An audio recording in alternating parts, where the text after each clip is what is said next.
Mother Betty C.K. was born May 13, 1946, and her son said December 2nd, 2025. Rock Sunday on the beat. Subetio, oh Subeti, can you find the Betty? Oh Subetio, Tiaga Benny, oh Subetio, Tiaga Benny, Subetio. Yeah, yes, you're 24. Can you buy money? What way anyway? But you say money, but say money. You are we are now. You imagine.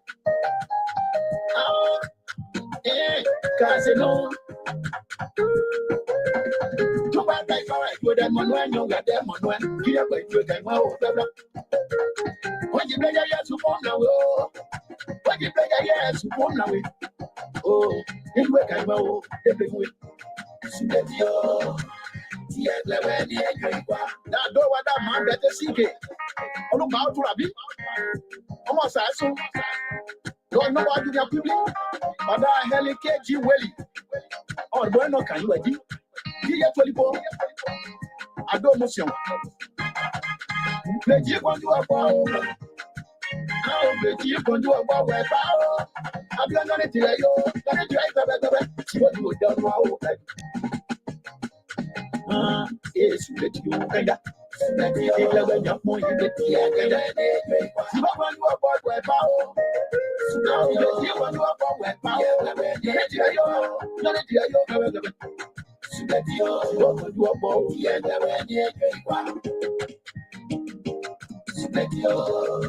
about your news for no long.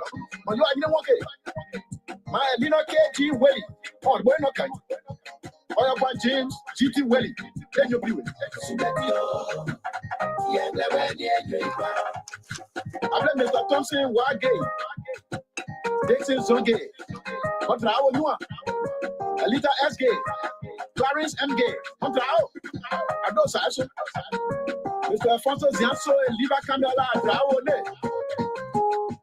So, ye, none of Bravo, so, ye, my Garakwe, what a crowd, 2 hours I will make it.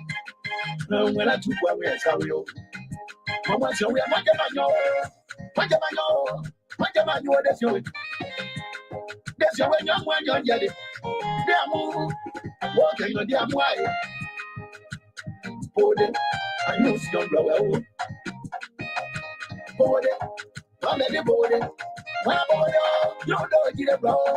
When I get it blow, and you know where you go. When I get it blow, must say I'm gay. I'm Okashi gay. Get out again. Andrew G. Gay. What's I don't know. My better see gay. On the bow. They do that. My blue correct lawyer. They do a beer, Mama BS idea. Too so I care. Monday, I don't say so. I am planning. Or get them. Then you shall be. Jerry Gay Jr. Good evening. So, want to welcome our viewers and listeners across the globe. Thank you so much. Good evening. We want to welcome our viewers and listeners across the globe. I am Alfonso Zianso of the Liberia Public Radio and Lpr-Tv. We say welcome to this edition of Lpr-Tv Live with the analysts sitting in here for the Liberal Progressive this evening. The analysts are going to be here. And we're going to scramble and dissect and take a review. We're going to get their take, their opinions on today's editions of Sona in fulfillment of the constitutions of the Republic of Liberia. We're going to touch every aspect what you make, what your thoughts. They will be here, but let's see LPR James Tanokaba, our legislative reporter, was on Capitol Hill today and captured every step of the way. Let's watch this, and I will be back. One of our guys joining us now from neighboring Liberia, early morning, almost very late hour here. But let's have this here. First Lady, Mr. Speaker, members of the House of Representatives, Madam Pro Tem, members of the Senate, the Chief Justice, Associate Justices, members of the Judiciary, Madam Dean and members of the Cabinet, Mr. Doyen, members of the diplomatic corps, former presidents, yes, former officials of government present, heads and officials of political parties, related members of the religious organization, our international local.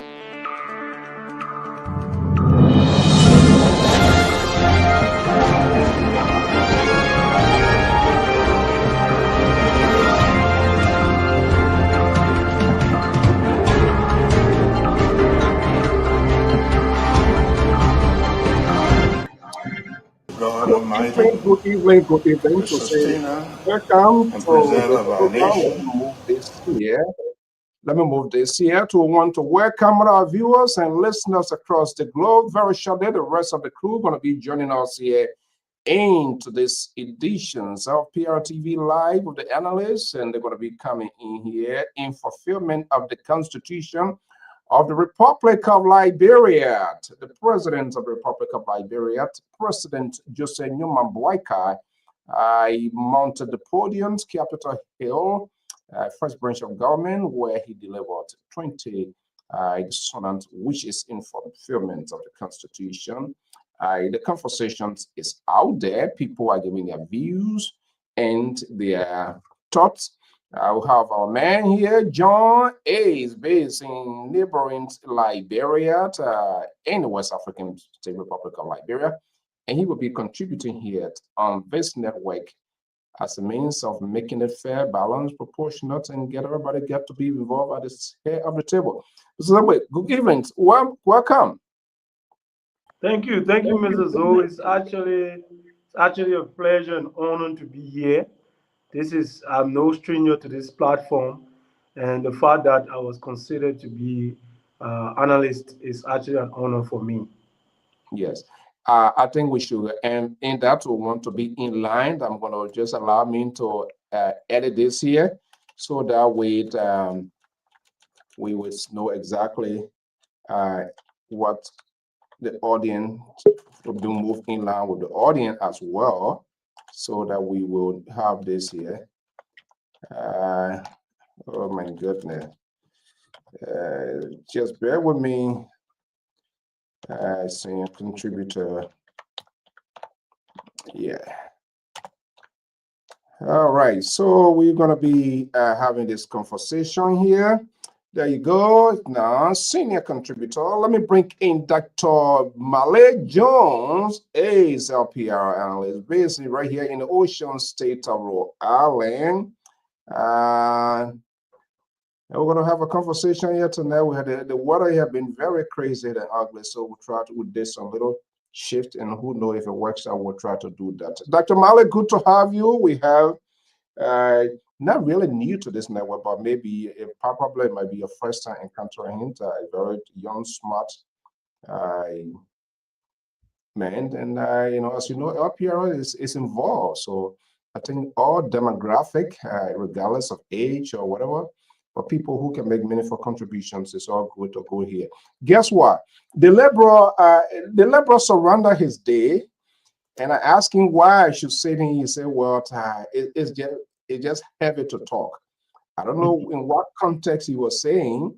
I said, "But did you listen to the Sona of the president?" He said, "Yeah, I don't want to talk about it." So I'm not even sure whether he's going to come here, but whether he show face or not, notwithstanding, we say good evening, good morning to all our folks, Paulina, David, Lorraine, Alio. Good to have you guys. Good evening. Let's welcome Jay. Let's start with you. Every day we have new faces here, new individuals, followers here. But so we'd like to give people the opportunity. Now you're going to be contributing. We know the time interval is challenging, but whatever the time, once it fits you, you can always jump in here. But so just briefly introduce yourself so that people will get a sense who. So they say, well, who this guy? Where is he? Why is he on this kind of time of the hour in Liberia? But it's about a country, so all must have their say. So let's hear you briefly introduce yourself, not necessarily for me, but for our follower. Thank you very much, Mr. So again, and let me say welcome to Miss Dr. Jones Male. Like I mentioned in my introduction, it's actually a privilege to be here because I've been associated with this platform since I was a student. So it's good to be back. For some of you who are just joining us today, my name is John Selising with the second. I'm a librarian and I done extensive study in international law, currently doing my doctors of law and very engaged with activities in Liberia, lecturer at the University of Liberia, and campaigner for the youth-led political party in Liberia. And I'm very excited to join the conversation today because I believe what the president said today is critical not only for Liberians today, but for Liberians tomorrow and for generations to come. Okay, Dr. Mali, Yep. good to have you here. I don't need an intro, but maybe perhaps you want to welcome our new breed. Oh yeah. We consider our platform as home for people who have diverse view, and I want to welcome Mr. Sengwe the second to this platform, and we consider as home and as family, but equally so. We've got diversity of views on issues, and we handle them in a professionally accepted manner, and which make our platform probably second to none, because we agree and disagree, and equally so, we keep forging ahead with our different view of other things. And this is the platform that accommodate other people with different political thoughts, including partisan from other parties, But equally so, I think we are all striving to make contribution to our country directly and indirectly, either through media engagement, through forum. It don't necessarily have to be the tangibles. It can be ideological. It can be through contribution. And so this where we are, and we want to thank our CEO for keeping the doors open and extending arms to the rest of the folks out there, including you. So we hope more intellectuals, especially from the youth end, will find a platform as home, so that because future leaders, you must engage past leaders in order to understand where they came from, where they are going, and what are their projections. Then in the middle, you fill in your own perception and how best you can create your own roadmap and keep moving. So welcome again. Okay, as you all may know, news is something concurrent, something that is happening. Is what take the lead, and that's served as the focus of conversation. And all eyes being on the nation. So we had a conversation here before that the president of the Republic of Liberia want to be addressing the nations, and basically, Sona is all about, priorities, things that the government has achieved, what it hopes to push in the next term, and all of that. So the president spoke today. The cat is out of the bed. Let's start here. You are in Liberia.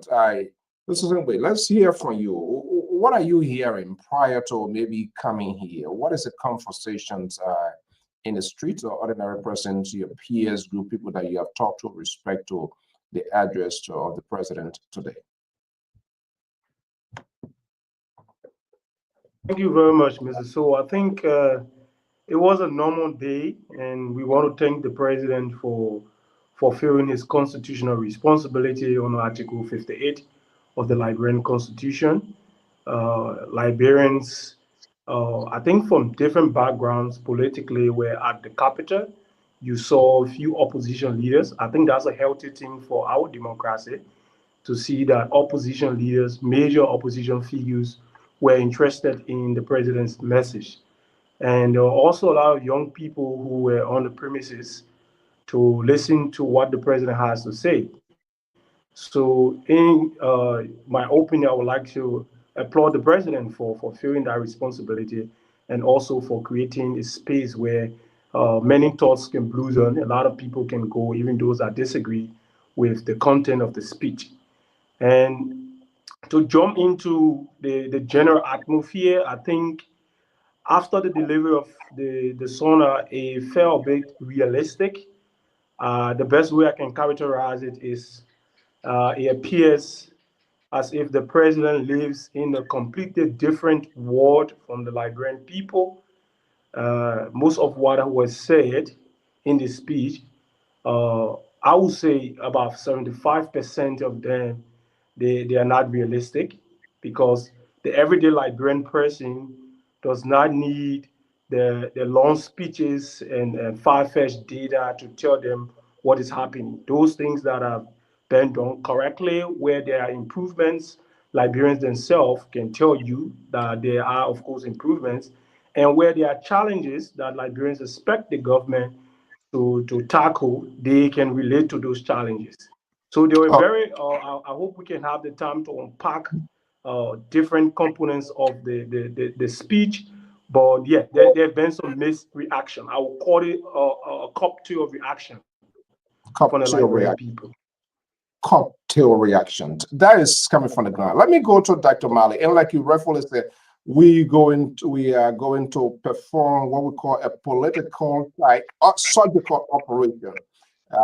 In a very fair and proportional context. And I hope those who also share the views of the presidents who are also contributor here, they will be here, but we'll discuss it in its entirety. We're going to look at the star, the speech, the length, and all of that. Everything we want to, nothing want to be left unturned here. Dr. Mali, I Oh was my, compelled and glued to a because our guys were there. I would say thank you to James Tanukaba. But this old days of people getting on the podium and being there for the longest 1 hour 23 or 50 something second. That's long. My guess you listened to the speech, right? oh yes, I listened. I was glued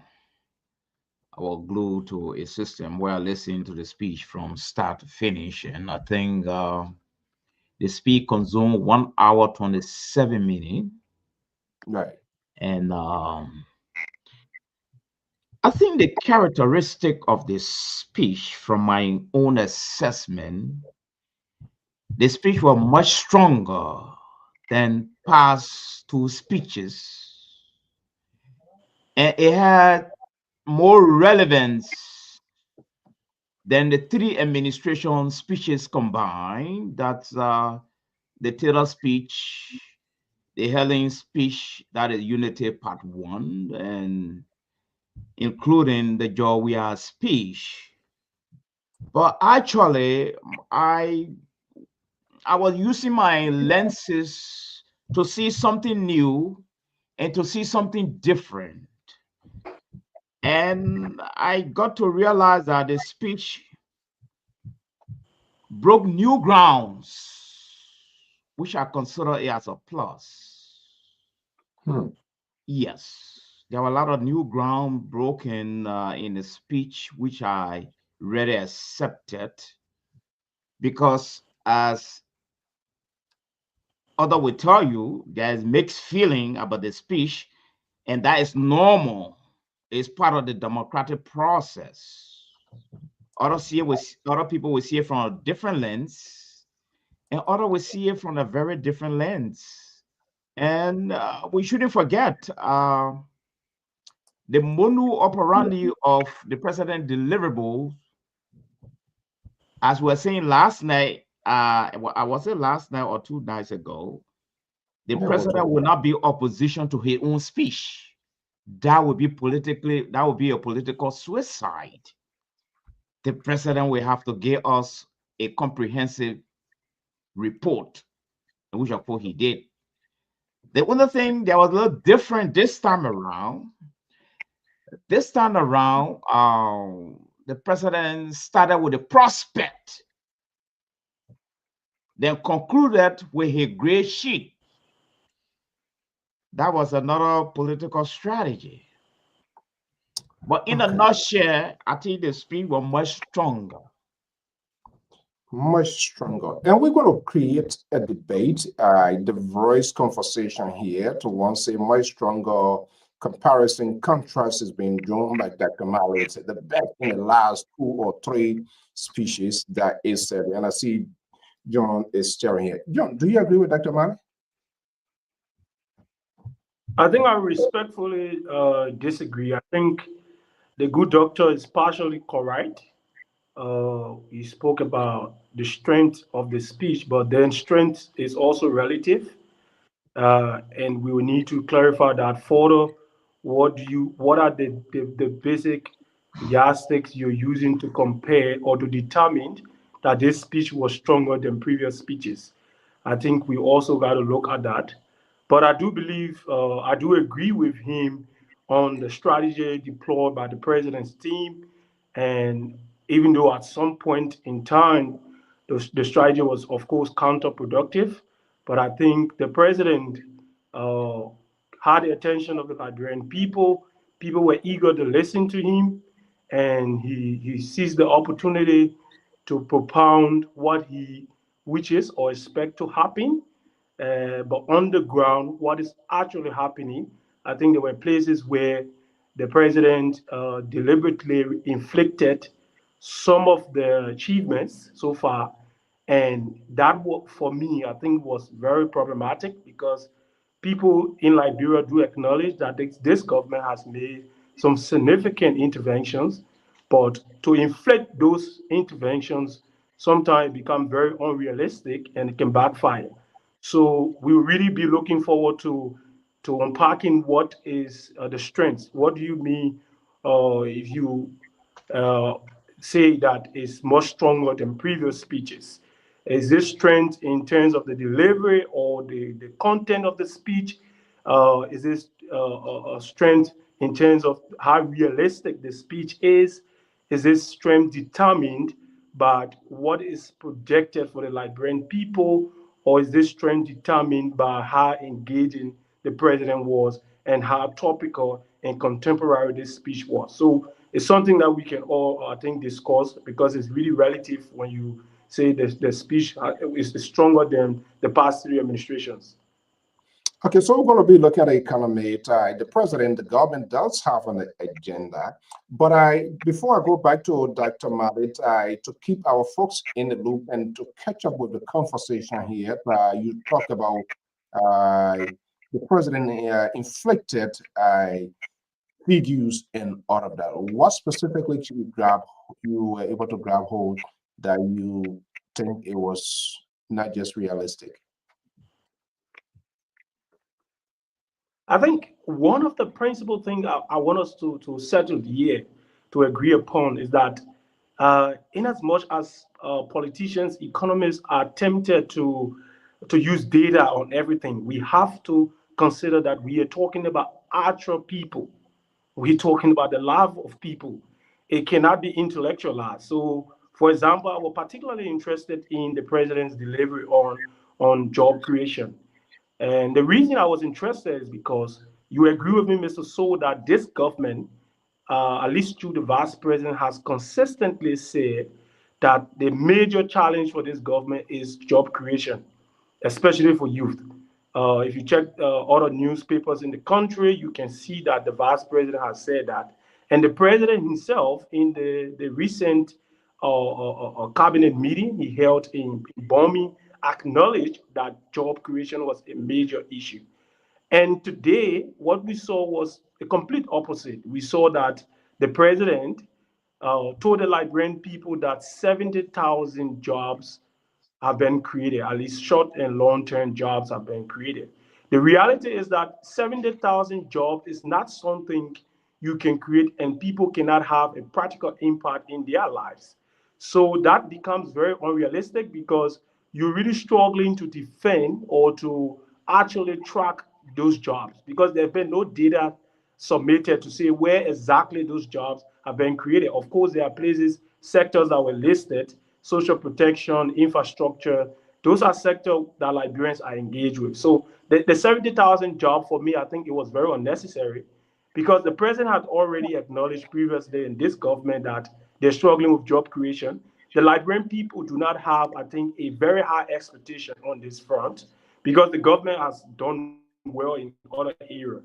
But to come now and say, having said previously that this is a major challenge for us, and say you've created 70,000 jobs, I think is equivalent to what we saw in the past administration where the inflection of the achievement of the government became a problem for the government because there are certain lies in politics that enrage the anger of the people. And those are lies that actually border on the livelihood of the people. So I think this is one occasion where we are seeing a repetition of what we saw in the past. What we saw in the past is our senior contributor, Mr. John Sinwitz, is in Liberia joining us this late hour. Let me come to Dr. Mali with that number here. But just before I got on it, we yet to be confirmed, but I'm not sure whether they're going to come out later on. I was told by a close insider from the executive mansion that this figure was actually 1,700. How it got to that number? That's what was. Let's see here. Hold on. Yeah, what's going on here? Okay, sorry guys. I don't know something attached here. I hope. Oh, hold on. All right, this thing here. Sometimes they get something. Okay, so we get it here. I'm not sure how true that is. What I'm going to see later on, they're going to be a fixing or with respect to that. People made a mistake, but I was told by a close confidant who also within the system, they themselves, there was a hair scratching when that number was projected. How true that is, we will find out to be. But Dr. Mali, you listen to Mr. Singlet's point. Welcome, Koto. Good evening. The queen is back. Oh my God. Whenever the queen touches this platform, like it arouses me, you know. But anyway, welcome, queen.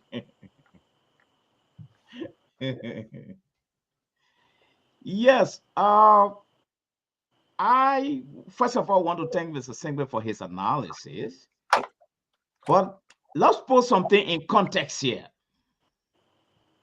First,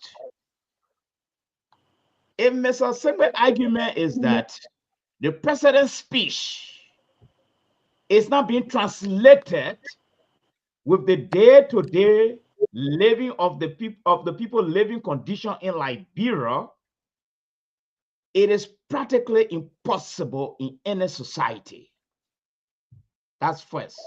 Secondly, the president talked about 70,000 short and long-term job creation for youth. He was specific on the target. He said for youth, and I took note of that. Short and long term. The speech did not define what type of job, but short and long term, 70,000 of it for youth. That was the target. Apart from that, I used the word that the Sona were much stronger this time. And my definition for using the word much stronger, or using the phrase much stronger, this speech was able to touch the roots of the entire society for the first time. That speech touched almost everywhere. And I was very shocked as compared to the last speech. As a matter of fact, the three Sona combined from President Taylor, former President Taylor, Unity Party regime #1, and including we are regime. This speech was very extensive and it touched so many areas that I did not expect. It even broke new grounds. As a matter of fact, 3 new grounds were announced in this speech that I was already happy about.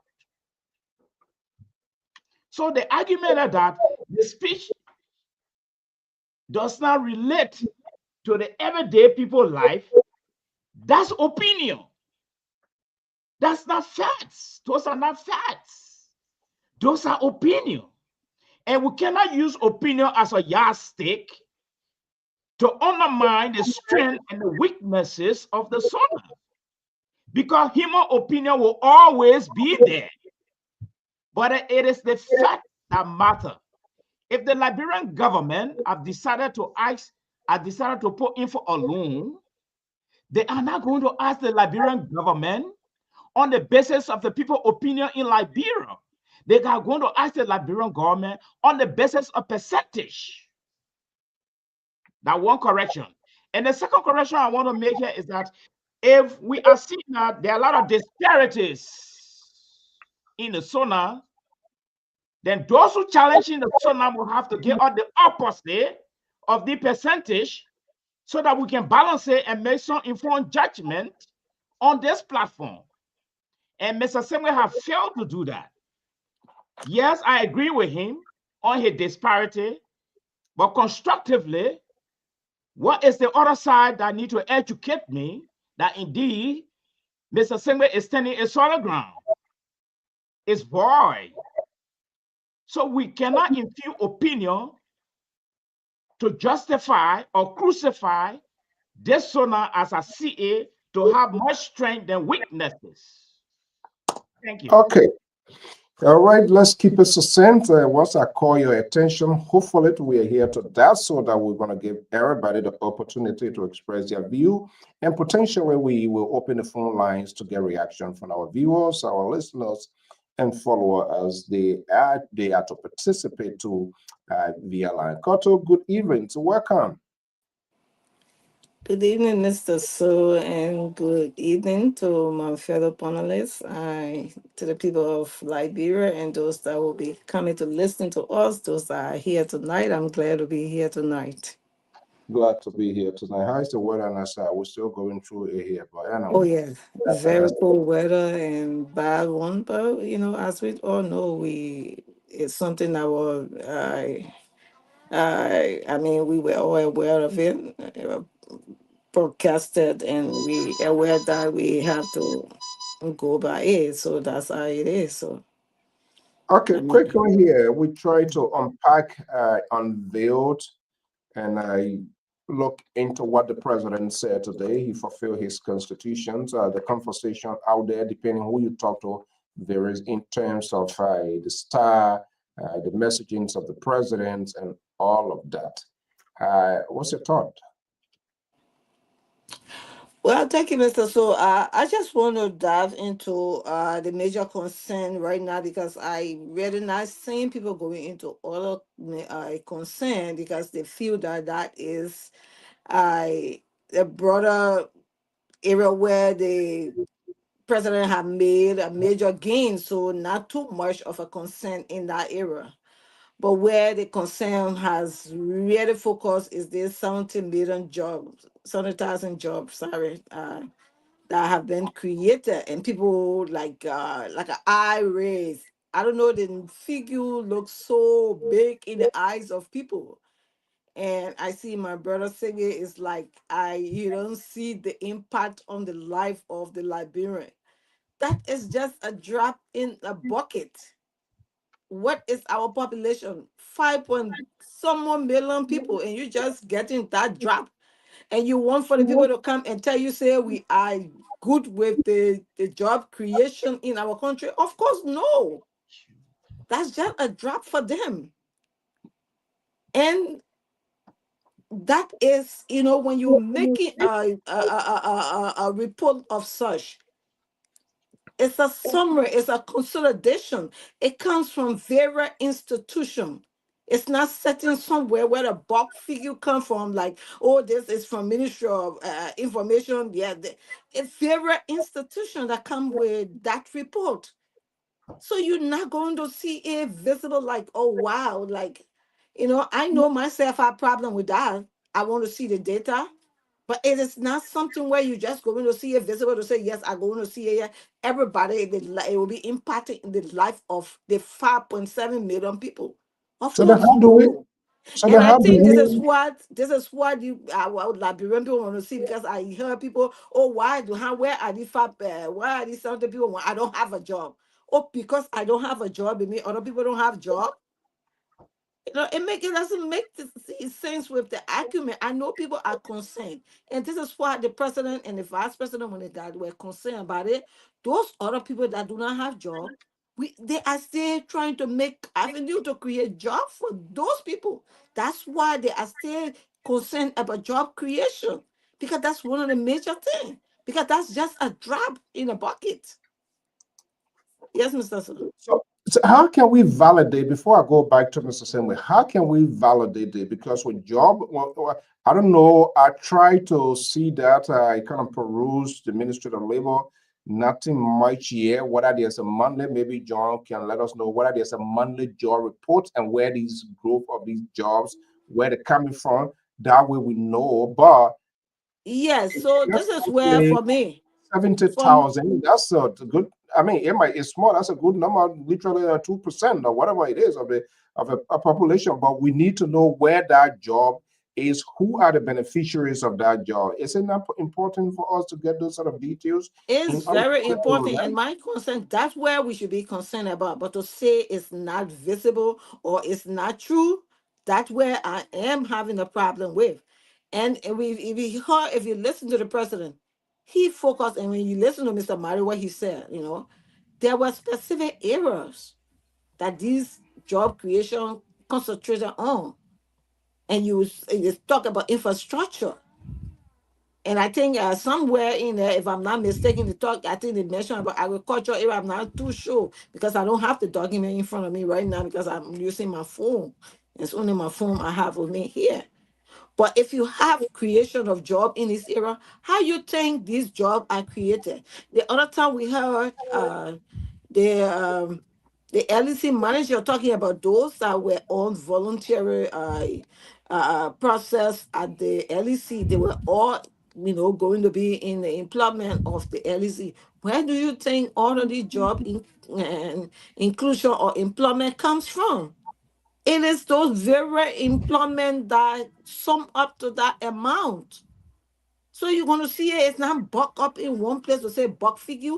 You will see it by right, and this is where I have problem with the labor minister, like you readily saying, because they're supposed to, in the summary, they're supposed to have a breakdown, or already figure, short term this, long term this, but they are all within these very institutions, and that's just as the summary the president is making and making his report on. Okay, let me welcome the Liberal. The president is making a report. It reminds me of a couple of time ago, people handed the president a piece of paper, and without then validating what was on that paper, and the president put it out there, and we got to this conversation. Liberal Progressive, good evening, welcome. Good evening, Mr. So. Thank you for allowing us to be here again this evening. Okay. While you going through your settling process, Dr. Malley spoke, Cotto spoke, and they have a little gap different with John. Mr. Samuel, let me just bring you in here. I, I, the numbers, how to verify these numbers is key. It's vital. You can't just throw any figure there, and people cannot locate those figures where they are. And like I said, you know, it was a very lengthy speech. I literally like a report to the General Assembly. I thought it was going to be something very bomb to the point, the priorities, what they have done, what they have achieved, and see what they hope to achieve in the coming stuff. The president deployed to use the word significant more than 4 or 5 times.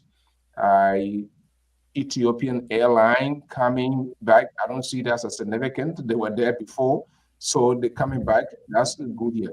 But let me get your take. You listen to Dr. Mali and that of Koto. Let me get your response. Yeah.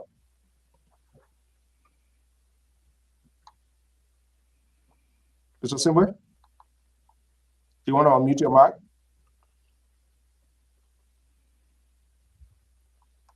Uh, Unmute your mic.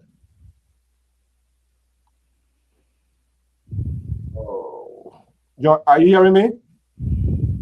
Let me see. It's not me even on it's muted fine. John, are you hearing now? Same way?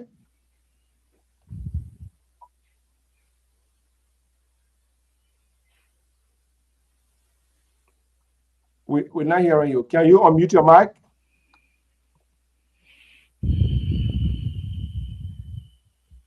Okay. Let's see. John, are you hearing us? Your mic is muted.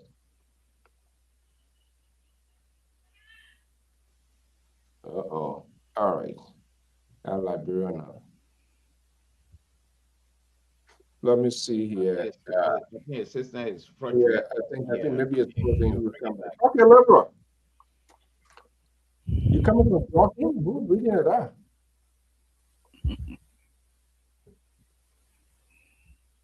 Huh? The what? What did you say? You went jogging or what? You coming like you coming fight somebody, like you coming jump into a fight. No, no. I'm just joining you to have a conversation. Why would I want to fight with anybody? No, okay, no, you're not you've been a good fighter. So okay, good evening. I'm not sure. I guess you settled in now. By the way, now is that man? Look at this here. He looked like a Shaolin monk. That's how function you used to be like before he like a Buddhist. I know he praying or what he do. I didn't prepare for it too much. Something. Okay, let me get this guy off here. Liberal, let's hear you, but the president spoke today, and the conversations is out there in the air. You had a chance to listen to your old man?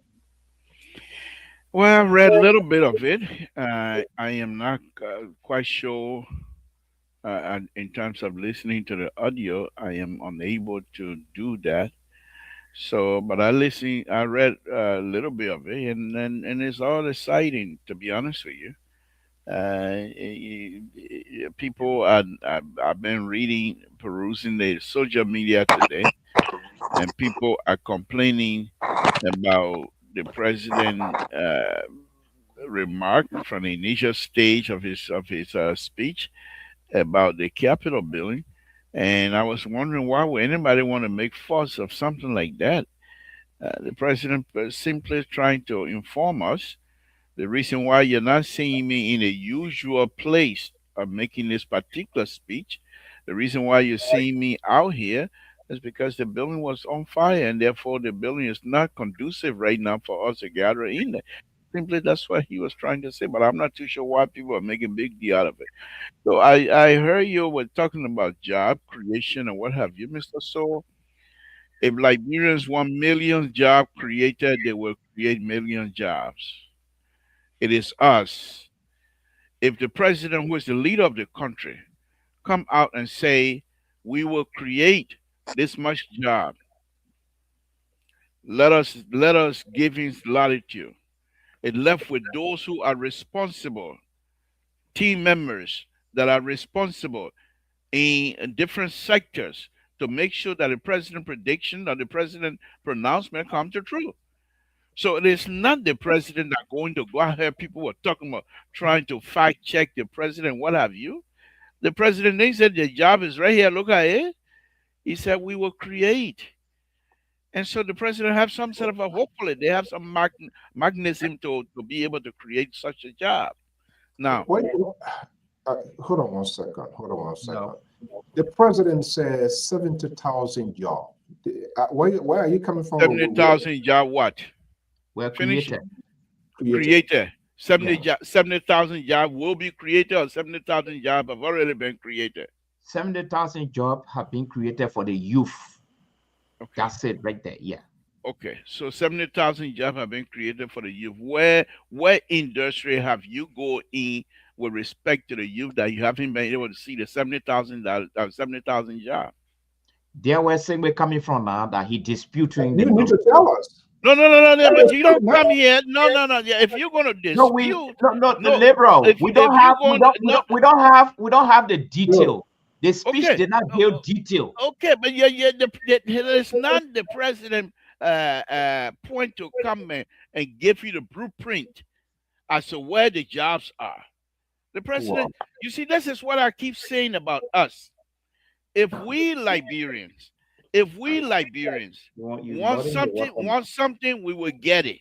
No. The president of the Republic of Liberia, no, let me finish. The president of the Republic of Liberia come and make a pronouncement. Okay. Now, you are skeptical. You have the right to be skeptical.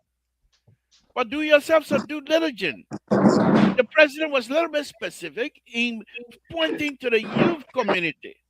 Mhm. Now you go and do your own research and come back and say there's nothing here. Where do you want us to go?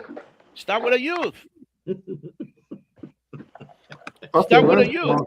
I mean, you can't come. That's the point that I'm making. I come to you and say I'm a witchcraft.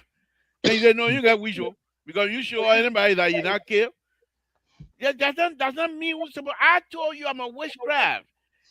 And if you think I'm not or I am, go and look behind me. You can't come here. The president comes and make the pronouncement. Now, the president he's the president of the nation.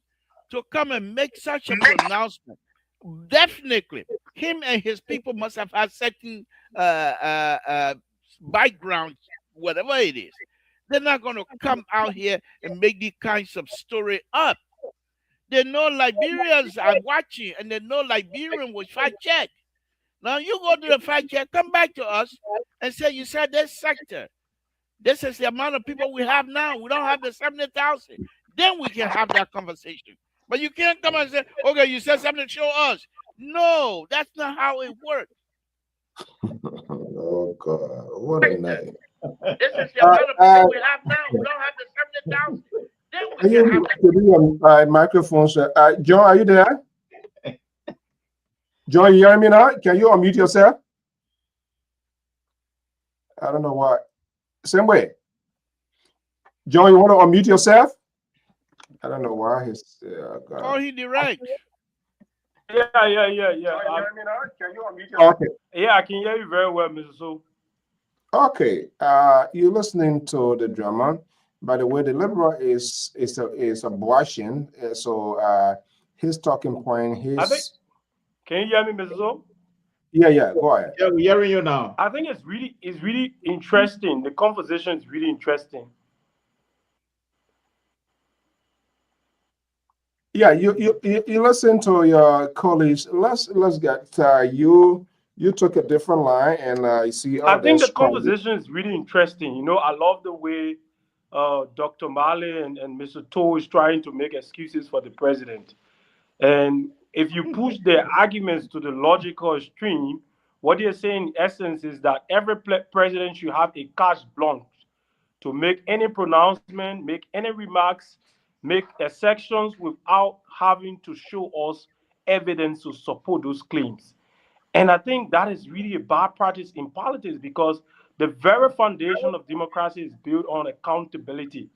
There are institutions within the government that are primarily responsible for providing data to support policy assertions. One of those institutions was mentioned by Ms. Cotto when she mentioned the Ministry of Labor with respect to job. And I think there's also logics.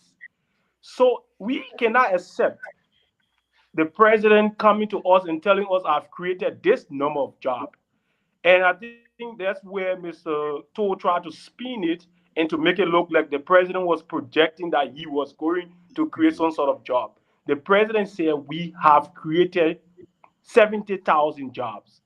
And in order for us to believe that narrative, saying there are disputes around the actual figure, and Mr. So is also alleging that someone in the mansion told him that that number was misrepresented. And there are also issues from the Liberian people, concerned especially for young people, to say we don't think the president is in touch with the reality. It is time for the president's team to come back to us and tell us where those jobs have been created, specifically provide the data, because this is government you're running. You can't say you've created 70,000 jobs and then we ask you, where are the jobs? And you say, no, I've created 70,000 jobs. I don't have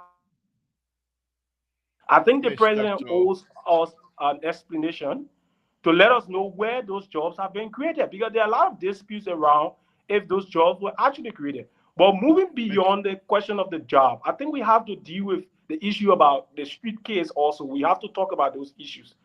But But before before I move on, before before we do that, John, we have to initiate you on this platform. You don't come here and try to somehow trying to steamroll us and believing that we will just take your word from it. Let I me am not part of. I am not part of. Oh, hold on. No, no, no. If you're speaking, speak for yourself. okay, I'm not okay, part of okay. you. I said me. Let me talk for myself. I appreciate it. It seemed to me, I don't know you, but it seemed to me that you are an intellectual person. What the president giving that speech, it's a speech, it's a roadmap. It is not a research center. You have to understand that. And since it is not a research center to provide data for you, you as an intellectual, we will believe now that you don't believe what the president is saying. But the president was very specific. He has given you a lead to say we created, he didn't say we created a job all over the country. We said we created it in the youth. And you have a ministry that has said youth and sport. You go to the youth and sport ministry and see what their data is reflecting. Then you come back to us based on the data of today or yesterday. The president make this statement, but these are the facts that we have.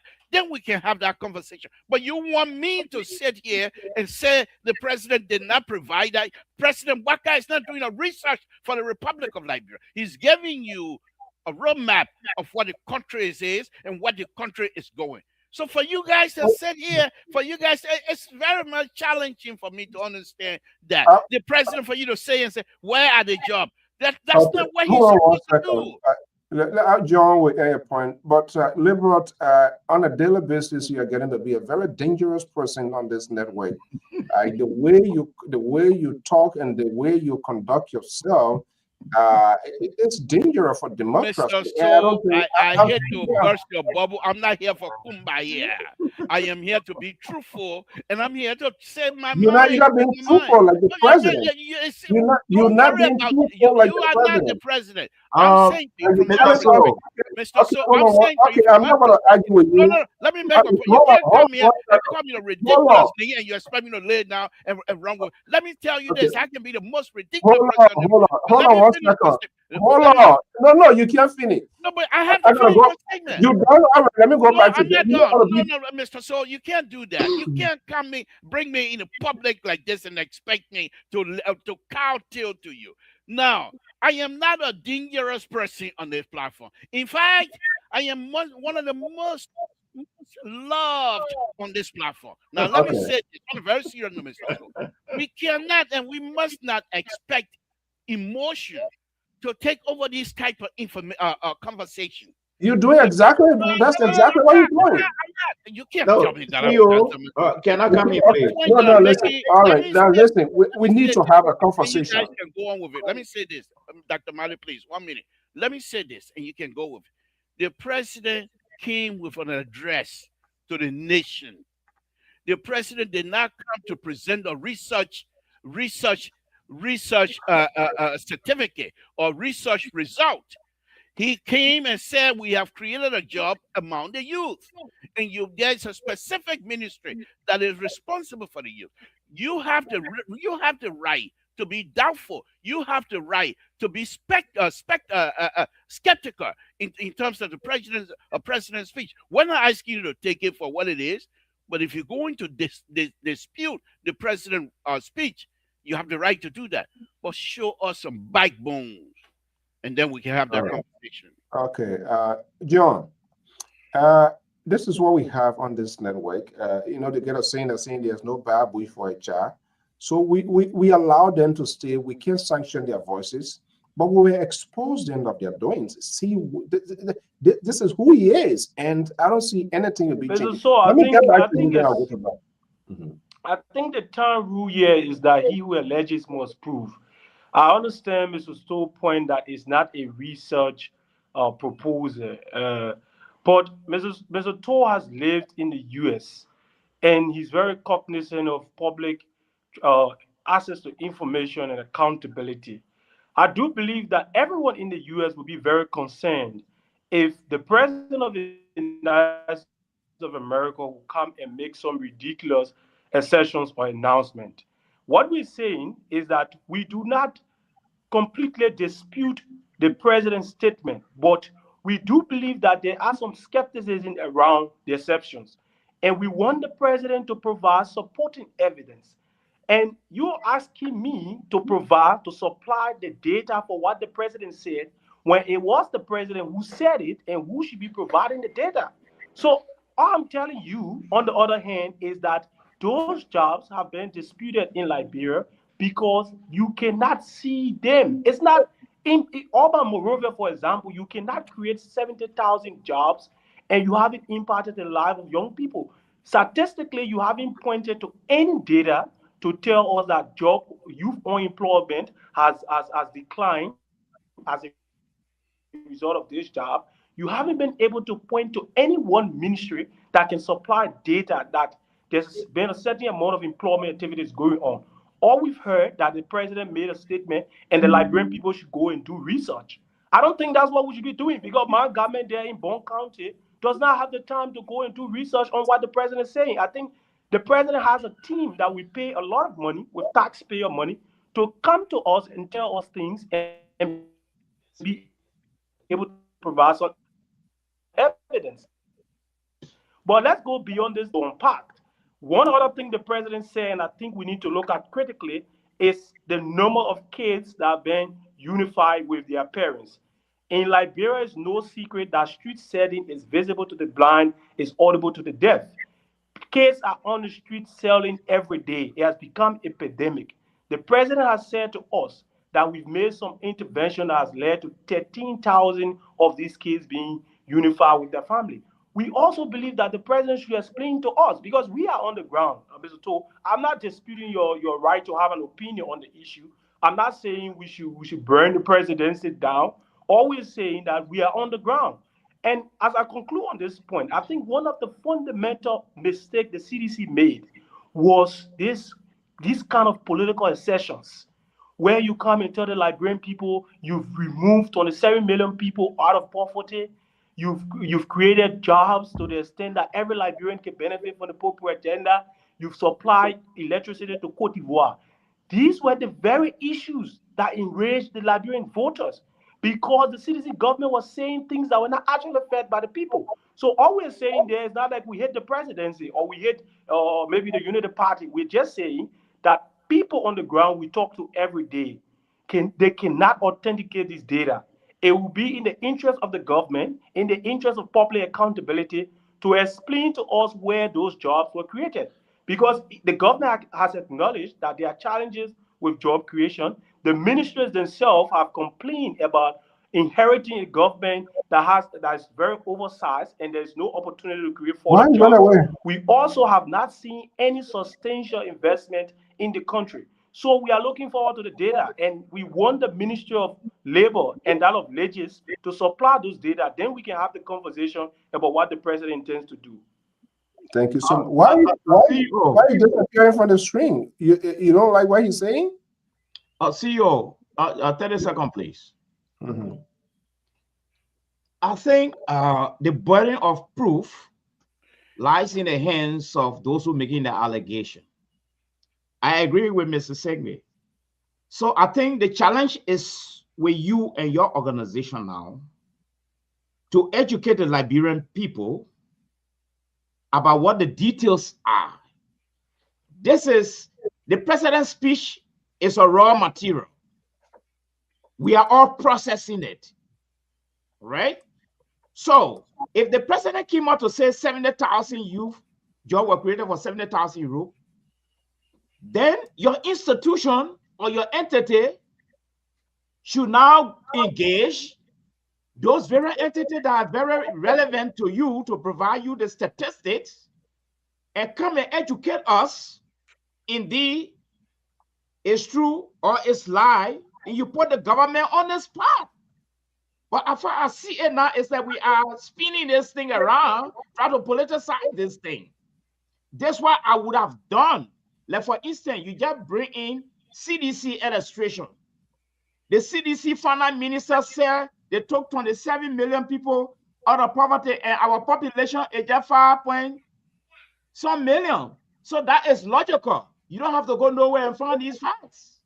They were just lying. But I think we will do well for ourselves. If I were in Moravia, if the impression in Moravia is that people, Moravia, they get an opinion team all over this place. Oh, where the job now? Oh, where the job now? Oh, where the job now? Oh, where the job now? So a responsible institution should make a follow-up and say, look, youth and sport, where are the jobs? Ledger, where are the statistics? Labor Ministry, we are here to really find out. We thank the president. But what I see here, you have just passed a judgment. You have just passed a judgment on this government that the disparity is wrong, and you blatantly fail to educate me about what you think is on the ground, but you're rather basing it on opinion. So it will continue to opinionate this thing without getting anywhere. So as a responsible group, we have to keep our card to our chest and do our research and come back to educate the people. So look, the government has just made a big lie to the Liberian people. This is what Ledger is saying. These jobs are not there.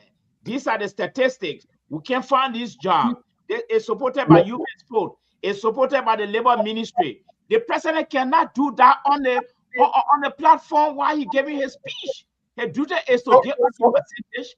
Our duty is to make a follow-up. I think that's where we need to be coming from. Thank you. So wait a minute. This is so. It says this is sad. It's like you have already to join this train. Which no, CEO. No, CEO. I reckon my point. Why wrong with Johnny train? You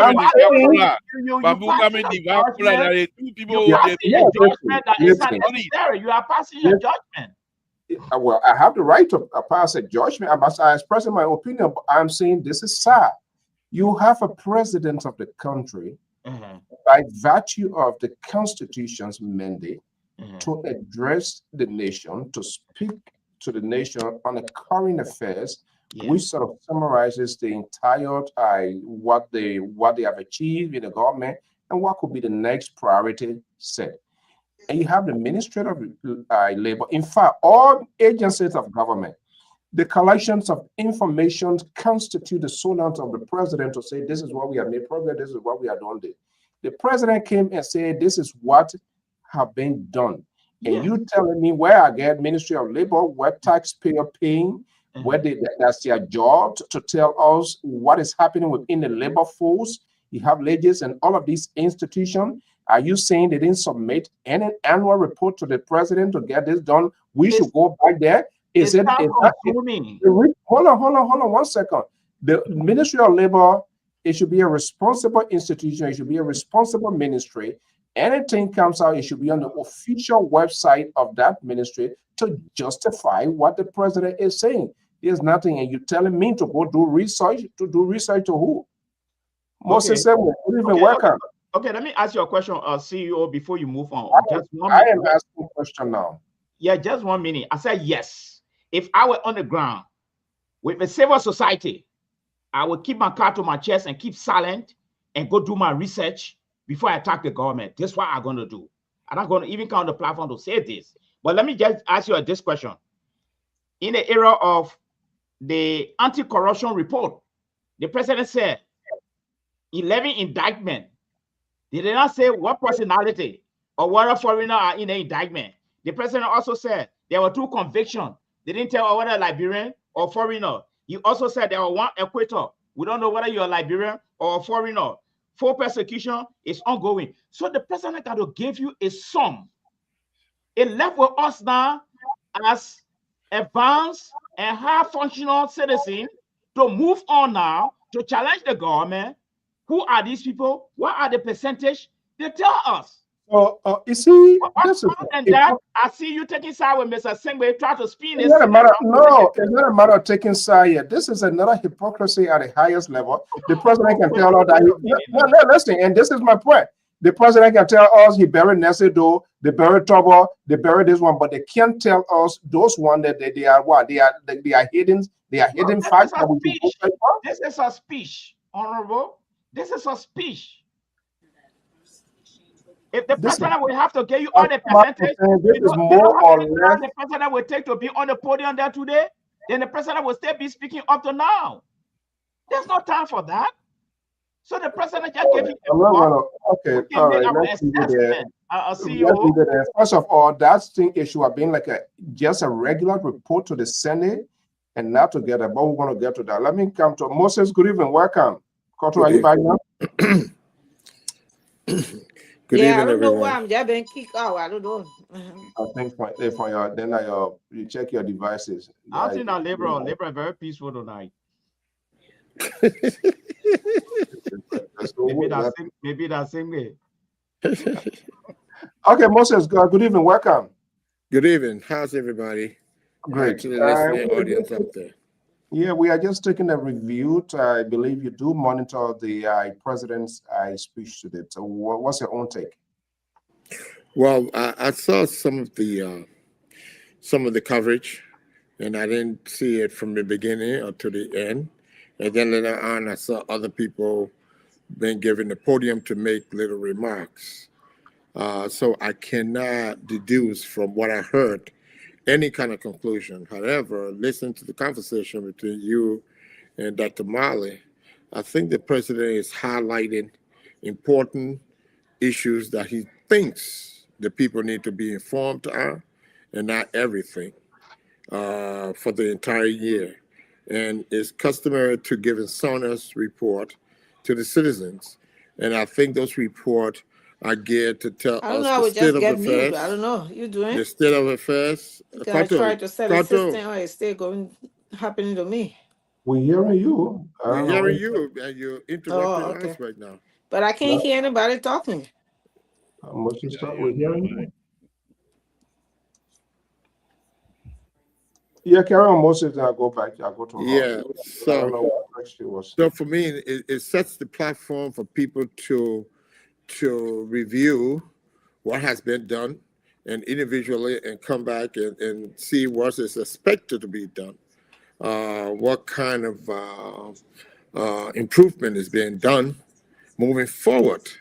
That doesn't mean that one don't have the right to question certain things, to do facts finding. That's what in other places, especially like the U.S., some people on the show here think that they can sporadically, occasionally compare U.S. to Liberia, but some other events say, oh, you want to compare Liberia to the USA, and it's not that. But you know that when the president gives a speech, there's always a rebuttal of the opposition, as you notice here. In Liberia, I don't know if we have strong rebuttal, strong opposition in Liberia to give any rebuttal and say X, Y, and Z. But it's left to be said. Maybe they're going to hold their press conferences later on. But I think it's left for us to use our own intellect and make sure that we deduce from it the positive and look at the negative and see what's to go for the future of the country, for the growth of the country. Thank you. Koto? You not hearing me? No. Yeah, it's only you I can hear, but what other people speaking, I don't hear them. Can you hear me now? Get out and come back. Yeah, I don't know what's going on with you not hearing all? Yeah, I can hear you, but not the rest of the people. Tell her to get out and come back. Go to the internet. I'm not sure what's going on. I thought maybe she's somewhere that was happening. All right, but just make your point. I know that everybody has hearing you. You got to unmute your mic.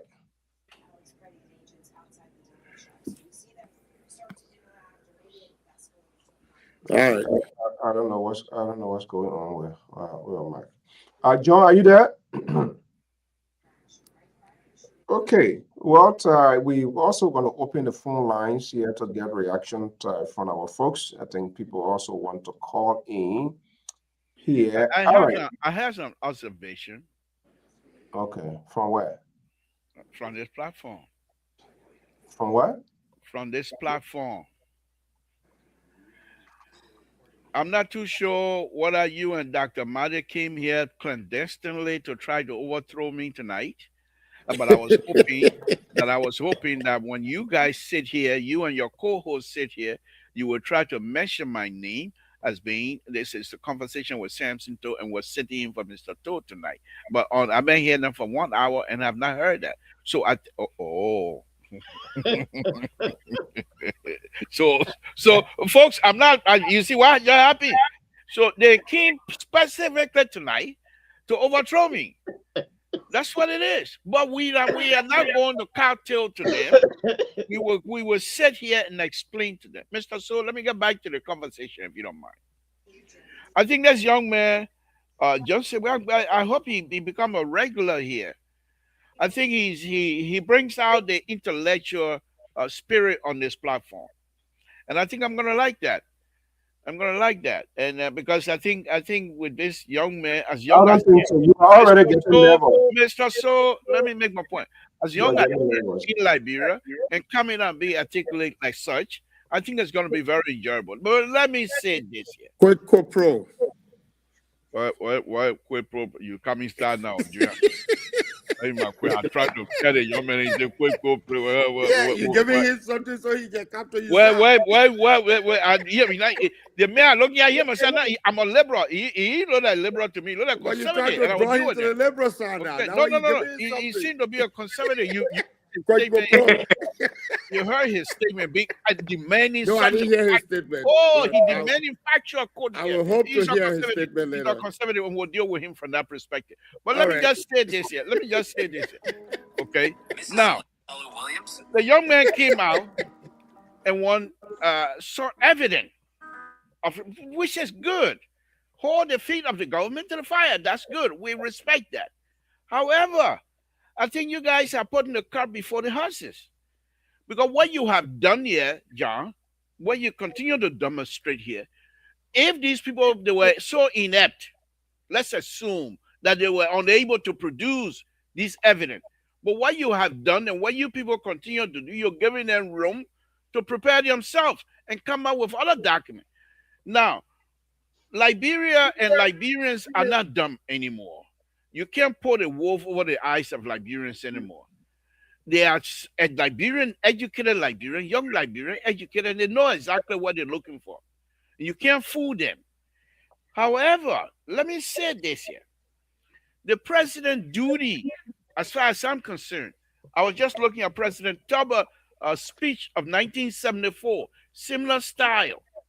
These people don't come out to tell you, say, oh, I got a black phone here, but the phone was made in so no, I got black phone.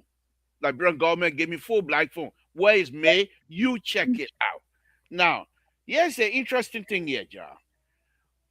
What I would say, I'm going to hope that with all these noise that are being made about this 70,000 job here, the labor ministry now, before the end of tomorrow, before the end of business day tomorrow, they should come out and provide some backbone. They should come out and provide some backbone from the president. Excuse me. Now, why do you think the president got those numbers from? Mr. So, we're not in a courtroom. I'm not on witness stand to be asking such a question. What do you think is it? Don't try to cut my legs down here. I'm on the road. Let me go on. So, but here's the thing, John. What I would hope that these people don't do, they shouldn't go all the way to the gold mine and start counting the children that are digging gold and say that some of the employment they have provided. They shouldn't go all the way to the graveyard, people who digging grave, and say that when you come out and the government said they are provided, that means they should have they come out to say we provide a certain amount in the private sector and we provide a certain amount in the governmental sector. As a result, when we combine all of them, we're coming up with 70,000. That would be a plausible explanation. But I think for the government, for the president making that speech now, that should break the interest of young Liberians. Say, but what do you mean? I ain't got no job. What a job is? You have the right to do that. But the people now, the supporting staff of the president, they need to step up the game. Liberia cannot be fooled. Okay, I gotta go. Nobody here to overthrow you. First of all, you told me you were very embarrassed of the president's speech today. That is why you didn't come on. You asked me to stay. So I'm gonna expose you. So for you to come here to Why try would I to be embarrassed of my father, the father of the nation speak? He spoke like a president. He spoke like a responsible president. A should leaders that we never had in so many years. a conversation that we had? A liquor talk. I say, you need conversation behind the scene, a liquor talk. So, John, I mean, this is, Moses to come here. This is a problem here. They are all Boasians, so we always know their position when it comes to this stuff here. I don't know who gave. So it just reminds me of the last time you remember there was something the president was speaking. Somebody went and just hand him the paper. That's how it looked like. Now he telling us now. The liberal is telling us that we should go to the Ministry of Labor to ask them. So the question: Where did the president get those numbers from? Who gave him those numbers? Those things just appeared out of a blue moon when you were on stage. John, I know you've been going off here. Let me get back to you. There's another thing we're going to shift gear. We're going to open the phone line here. When you see this happening, you as a young person and a strong advocate for all of this thing here, what does that tell you? This is the same sort of failed systems of political parties and their leaders, their inability to be honest with their people and just kind of like just salad dress everything and say, oh, then just throw that sort of monkey range. They will talk and they will get tired.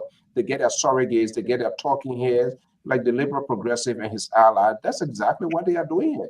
That we will talk and get tired. Whatever it's up to all, they get their 6 years, they get their 9 years as senators.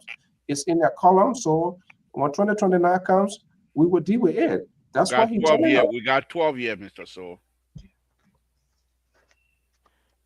Thank you so much, Mr. So. I think we first have to establish, and I think being a graduate of law, I must say that the obligation of the president or the government of Liberia to make information public, it is not a privilege. It's not something the government is doing the people of Liberia a privilege. It is a constitutional responsibility of the government under Article 15C to make information public to the people. Government is not like you in maybe some secret society. So the president has a responsibility to make the information public.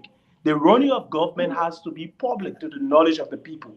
So let's clarify that there is a constitutional basis for the Liberian people to say our government must tell us what they are doing. And I think the Labour Progressive made a very important concession. He said, I Concession. think it's about time. The lawyer I must think have it's will about get time from the that our people, concession. Hey, you listen, stop conceded, disturbing the show, man. Yeah, man. What's wrong with you you? What are you disturbing conceded, the show for? you conceded Mostly, when you I said can talk. You conceded when you said it is about time that the people who were responsible, who should have done this in the first place, go and start to do it. Because one of the important points you raised is when the president said we've created 70,000 jobs, we have to break that down. We have to unpack that. Like you mentioned, in which sectors were those jobs created? It was the private or public sector. What are the entities or the investment institutions or businesses that are creating those jobs? We like to know these things. And then I come to Mr. Mali. He said something very important, very profound.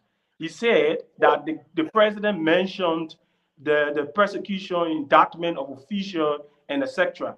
One thing he didn't mention also was that those information referring to are public information. If you were to go to the court now, those information are public. So the judiciary has fulfilled its responsibility to make sure that issues of indictment, issues of justice are made public. Unlike the presidency and executive that comes and make blunt statements without providing any fact. And I want to be very clear. I'm not saying the president is lying. No. What I'm saying is that when the president communicates, there should be no room for the Liberian people to doubt and speculate. Because we saw this in the previous government. One of the major things people said they won the CDC on was propaganda. This was because the communication arm of the government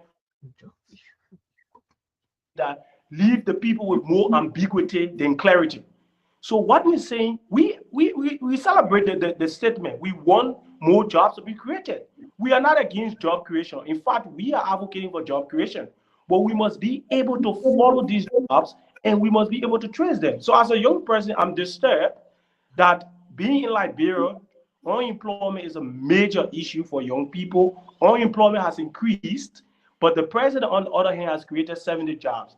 Is there a possibility that those jobs were not given to Liberian, or maybe foreigners are benefiting from those jobs, especially in light of President Dillon's constant inquiry with the Ministry of Labor that Liberian jobs have been given to foreigners?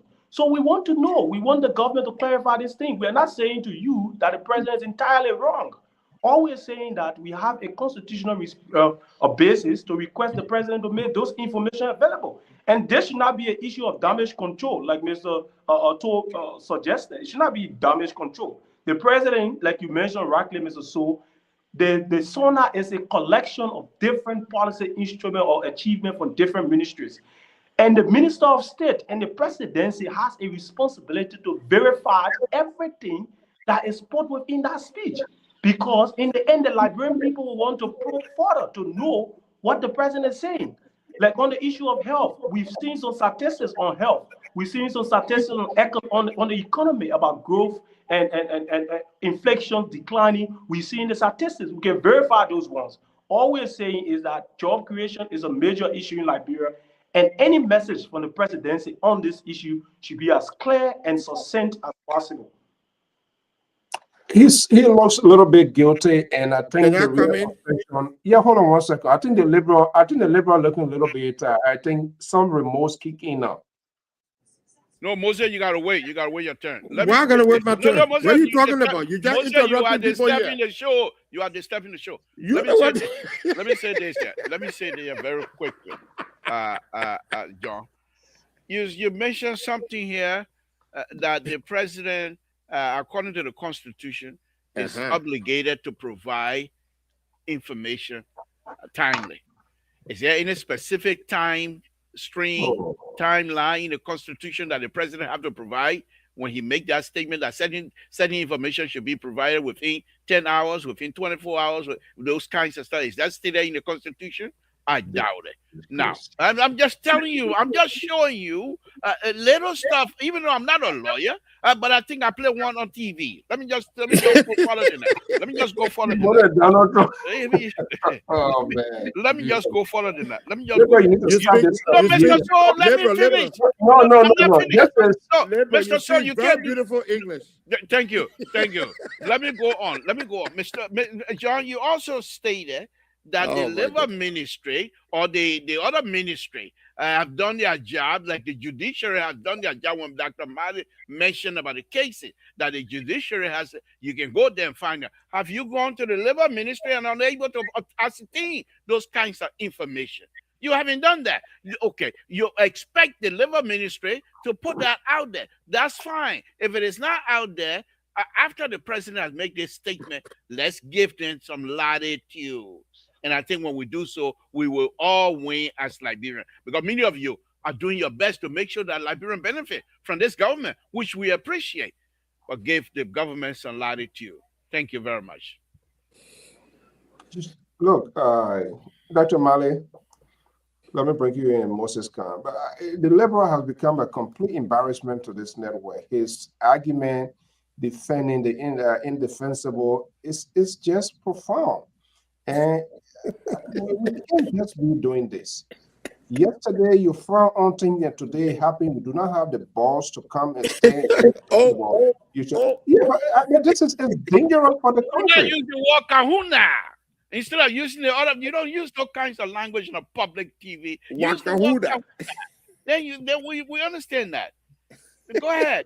I'm just trying to show you a little etiquette on the international platform such as this. But let's hear from you. Go ahead. I'm saying the attitude consistently, repeatedly has become embarrassment to us. The reason we come here 24/7 is for us to have this critical conversation. But you have become one of those, if you just want to play like a propagandist, to be a propagandist for the government, that is okay. Then establish that. Then when we know we're coming, we see it. You When know, you I hear, don't know these people. They don't know me. So there's okay, no way I'm going to come here and establish myself as a propaganda government. all right, No, I'm very Dr. Mali, let's have a final pitch on this here so we can shift gear quickly here. Are we Yeah. going to see? Are we going to see a different trend? Will they come back tomorrow to provide more clarity? That is important because it's still hanging up there, and people want to know, and people have the right to know because this is the whole year speech. We're not going to hear anything major or such a sort of a gathering of people until the next season year. So we don't, and president to just come to just unleash something like that and give up migraine to go with it, and then other people, the likes of labor, to tell us we must go do the research and come and tell them, or wait and give them latitude. What sort of latitude? Well, I think You're muted. No, we're hearing him. Oh, I can't hear him. So then what happened with people? well, you need to check your mic. Probably you need to consult labor. But here is the thing. I can hear Mr. Tor. I think but John. I'm not hearing the Dr. Mali. Well, it's not my Mr. fault. Tor, can you hear him? We're hearing him. Everybody hearing me? We all can hear. You just need a money mic. Let me go in and out. A money mic. What money mic got to do with it? I'm not sure why. Maybe using the old school. But here is the issue. I think John just provided a new trajectory with reference to the public record, as I did explain with the judiciary, the indictment, all the things the president said. But my question to Mr. Sengwe here is this. If the records are, if you believe and think those records are public record at the judiciary, as the president spoke about the indictment and conviction, what have you, don't you want to also agree with me that the public records on the job creation can also be found at the Ministry of Youth and Sport or Labor Ministry? You don't think so? I think, Dr. Mali, we must be very honest with Liberian people and not try to intellectualize this thing. The reality is that I'm asking a simple question. There's no available information. There's no available. I'm challenging you. Okay, I come now. Yeah, to conclude quickly, let me just conclude. Let me just conclude my response. What you're saying reminds me of a lawyer who comes to court and cite a law, and when the judge demands further that you should provide the law, and then you tell the judge, go and do your research. That's what you're telling me to do. I've done that. And I'm telling you that you should prove me wrong. There's no available public information. Okay. I think you are using a political tool to spin this thing around. Because if you can bring the judiciary in to have a public record that we can go and see, I don't know what the contrast are we having a public record at the Ministry of Youth and Sport or a labor ministry that are responsible for job business. I don't think so. I don't know whether you've made a move to make your case, because earlier you passed a political judgment on this issue. Wow. Yes, you did pass a political judgment on this issue, and you even gave a disparity. Oh, and I disagree with that. Until your entity and yourself can make your homework, because if we can agree that in the judiciary go that we can find something. So do us a favor. I come in now. No, I come in. Equally so, this is a responsible government, and I want to believe the statistics, whether in the public sector or government sector, I want to believe these statistics are there. It will go to labor ministry. I'm very sure they are public document. We have information in Liberia. You can also go through that channel and demand the government to give you these things. So if we can agree on the judiciary, I don't know why are we on the contrary to the job statistics. And besides, to conclude, this report states clearly short and long term, right? It could be in construction, I don't even want to go to the guessing. No, don't say it could be. No. What I'm saying, if the public record could exist, then that means there's public record on this thing at the very location. This is why I want to bring to this platform. Those records are there. When we go, we will see it. It will go through the Information Act. They will provide it. There you go. We cannot be passing a political judgment like this. Okay, I'll come into you, Moses. But this is a very side thing here. For us to have people who to lead the way, we can make reference to the judiciary because we go to LCC here. We know how many cases, corruption cases, we see that. And what you're talking about is included, it is inserted in the president's speech, the 5% of growth. If he was detailed in those information, why would this president, why would a responsible government will lead all with inconclusive information and you guys coming back to tell us we should go do research and a secure 11 indictment. Do you know those people? Are they foreigners? Are they Liberians? Do you know the time frame? On what basis they were indicted? So you just John is saying no information is at the judiciary. I agree with you 100%, John. Equally so, the 70,000 short and long term job creation by this government, you can also find it. What we are saying, we can find this record at the Labor Ministry. Why? There is nothing at present. We are saying this is the president spoke today. And if the government you claim, if the government is a responsible government, and the president knows that he is addressing the nation and that people want to discuss this issue, it should commensurate with the information coming with the Labor Ministry. We must see those things there. And nothing is there. Nothing is there. So why do you want us to go manufacture things? You have not gone to do your homework. You can't say that. You cannot say it. You are passing a political judgment, CEO. We cannot do that. Wow. Yeah. Can you go on Labor Ministry website now? The statistics the president gave about the judiciary. Did he give any extensive analysis about this indictment? No. So why are we saying that we can get information? There's another component. I'm not going to go to the judiciary part. The judiciary part, all of those things, they have their own complication with the law. Let's leave that. We're going to go to it. Let me have Moses respond to it, and then we'll go to the first paragraph of the president, because why you doing that? You and Labor just said one side now. I mean, I just transfer Mr. Sengbe legs to the fire. He brought his illustration. I just using it to see how we can leverage the ground. There's nothing here. You guys are just defending what? Okay, Moses, let's hear you. Well, let me speak from an objective perspective. Mr. Sengbe here, John, is he's an attorney. He knows by statutory most of the cases that go to court under constitutional interpretation are there, and those cases are already on the books. There are cases that come in after adjudication become case law based on the proceeding. And he knows that. When we're looking at the Sona, folks, let not be political. Let not politicize this.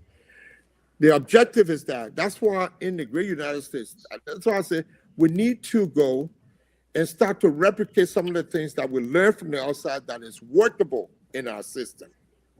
But we don't do that. We're quick to jump and criticize and to hold people accountable. He spoke about the responsibility of the administration to its citizens. But not once have I heard anything about the citizens' responsibility to their country. People don't talk about those. We shy away from it. The government, as the sole employer of the workforce of the country, cannot employ 100% of the workforce. It's impossible. Now, when the president tell you over 70,000 jobs were created, it's in the private sector, it's everywhere. That's why you have a group like in this country called Common Cause. You go in, do your research, and later on you can publish that the president said that 70,000 jobs are collected were created within 2025. We did the research, we can't find it, so we want to hold their foot to the fire to identify some of those jobs. That's what you, as a citizen, that's what you try to establish, to promote. But if we make everything political, then it's unfair to the administration because we're not giving them the opportunity to leverage. The president, if he was there talking about every particular thing that happened, he would be there for a week, giving this one speech. But there are important issues you take in the Sona that will create such conversation. And it's good to create such conversation.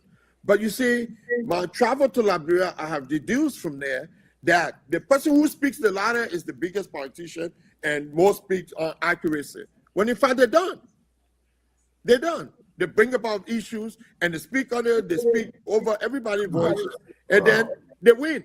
And that's what it is. So for me, it's our prerogative now. It's the prerogative of the citizens to go and do some research to see if the president, and if when the president fell short, bring it out, put it in the media, inform people. That's how you educate the public on some of these things. Don't make allegations and then go sit by and don't do your research because expect somebody to do it for you. If you think that's a pressing issue for you, say for instance crime. I'm into crime, and I didn't see no stats on how many people were arrested, what kind of crime was prevalent in Liberia, and those are things that are important for this honor because we talk about law and order. I'm not going to sit down unilaterally and accuse the president for not giving no crime report, but crime reports should have been in this. So for me, what I'm going to do, I'm going to call the Department of Justice and ask, or go to their website and go to the person who take crime reports and tell them, say, I need to see if there's available the crime statistics and the arrest statistics. And so I think we should do our own due diligence so that we can approach the government from a positive view of saying this is important to the lives of the Liberian people, and that the crime report, how many crimes is committed, how many convictions, and all that stuff, not just conviction and corruption. So that's what I'm going to do personally. Well, you can do that because what you're telling us, you're just taking us back to this whole FOIA thing here, and this is what just you call FOIA thing. We're speaking of facts. That's exactly because when the government cannot come honestly to tell a citizen. What do you call honestly? Now you're going low. Yeah. I can't hear you now. You have a president of a nation who comes out and says, Lpr, what are you doing to this thing? This is what is happening. And you guys you want us to go back into a research room. Yeah, because you're talking tabata about the things I don't want to agree with you. Joe, are you hearing me?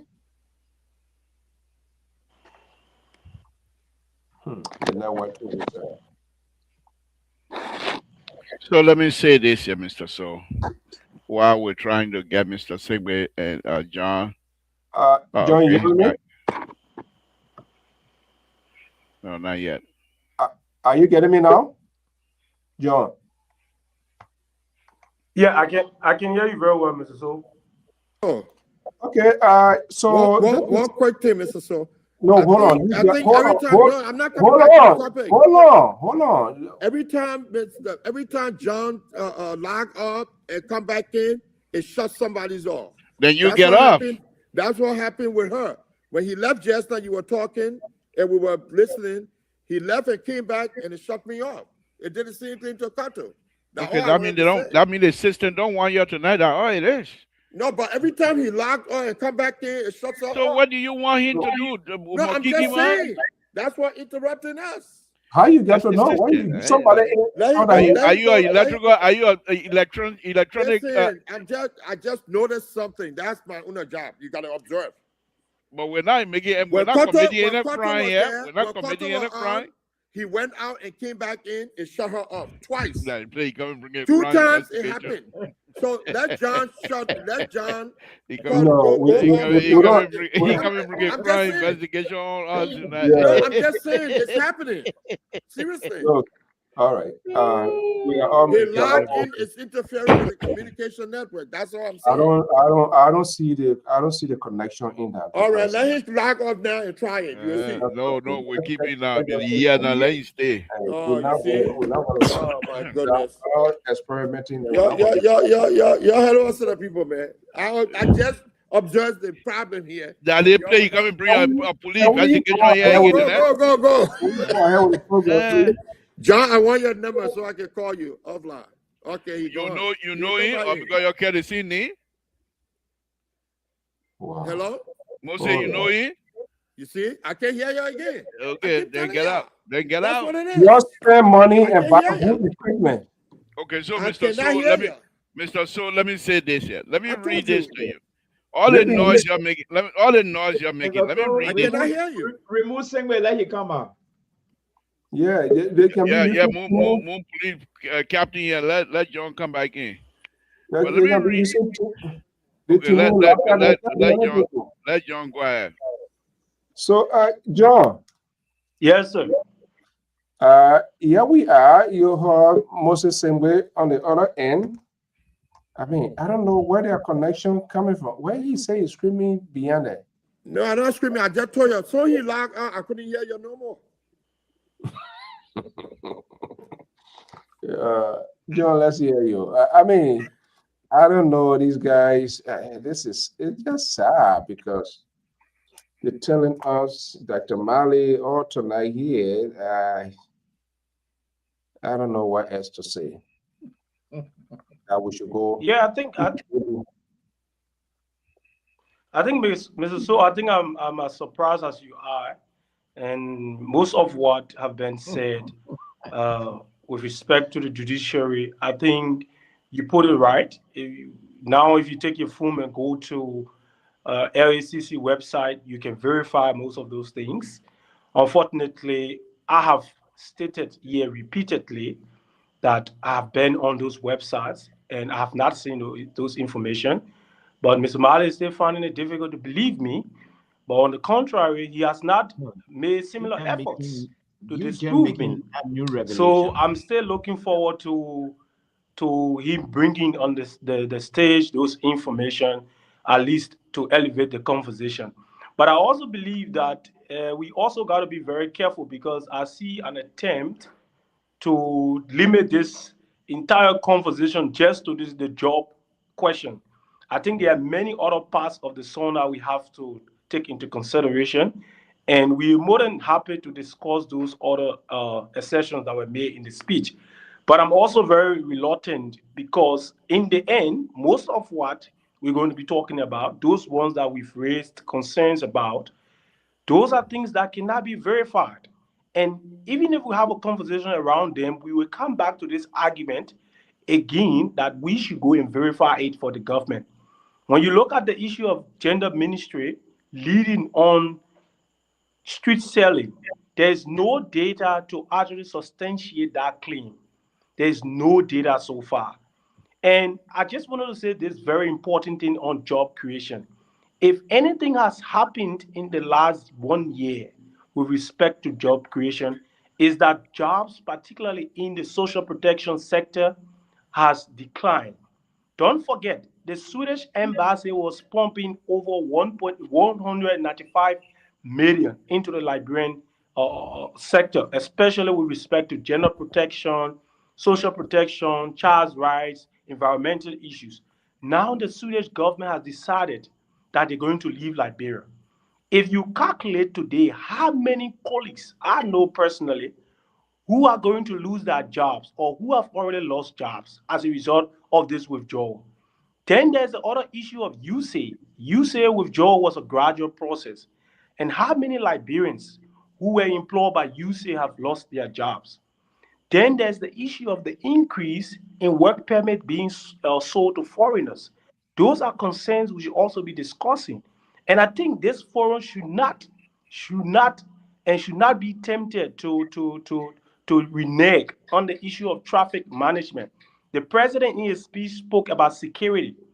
Today we have a government where the Ministry of Transport has said unequivocally that anyone who is registering their vehicles or acquiring licenses from traffic management is doing something illegal, because Ministry of Transport is the only entity statutorily established to issue those registrations and licenses. On the other hand, traffic management is requesting drivers, Texas drivers, and kekes riders, tricycle riders to go there and do their registration. I do believe there's one ambiguity that we have to unpack today in the speech of the president, because there was little attention given to that issue, and it's actually a pressing concern in Liberia with respect to transport and security. Will the president commit to resolving this ambiguity between which entity is empowered to issue licenses and that of vehicles registration? Can the president tell us that transport ministry is no longer in the position to do so and traffic management should do so? As a person in Liberia who drives a vehicle and has to do those registration, I'm deeply concerned about this ambiguity. Because on one hand, you are required to register with traffic management. On the other hand, you have to do transport ministry. On the other hand, the police is supporting traffic management. On the other hand, ARA is supporting transport ministry.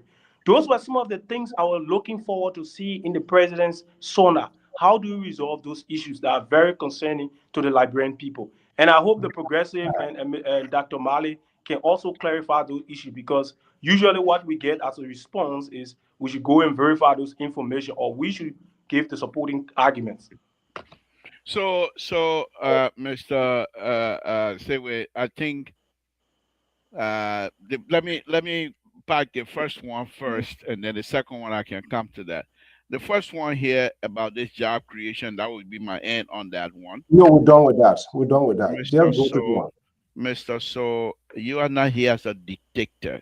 We will not allow you to be a dictator. This is Liberia Public Radio. When you make these kinds of attempt, we know we're going to resist it. Why will you even try that? We're not going to let you steamroll us. You know that. But let me just make the point. First of all, you're setting in for me, so you can't bamboozle me into accepting your idea here tonight. But let me make this point. The president, in accepting that job creation, he says here, including investment in roads, energy, and other infrastructure. In this connection, he said, we have created more than 70,000 short and medium-term jobs across infrastructure. Now, Mr. So, let's unpack that a little bit.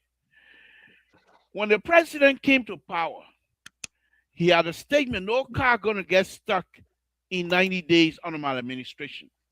And you remember the government poured more than $22 million in the road rehabilitation process. They employed Liberians in those areas. I don't know how many. Now, I'm just giving you some background here. So those are things, perhaps, when the president says short and medium term. We don't even know what a short term is. We don't even know what a medium term is, how long they last. But we'll just assume. So perhaps they're counting people who are there for maybe 1 day or 2 days or 1 week. They got paycheck from the government. They put them down. So they didn't say sustained or extensive or to say continuously. It's a short and medium term employment. Now, let's leave that one. I'm not going to talk about the job situation again.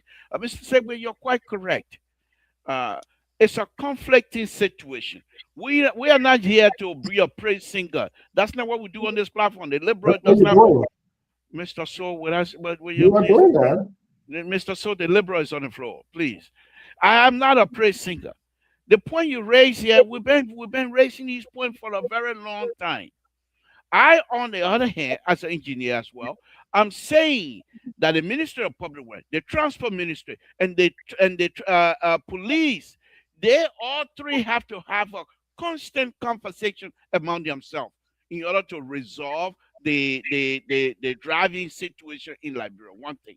Now, you're saying here they have another entity that collects certain amount or whatever their duty is, in essence that duty belonged to transport ministry based on the act that was created that created the transport ministry. So if those things are there, if the law that was passed by the Liberian legislature to say transport minister, you do X, Y, and Z, and because of a greed and because of stealing behavior, they decided to go on the other end, then I think Liberia need to understand that.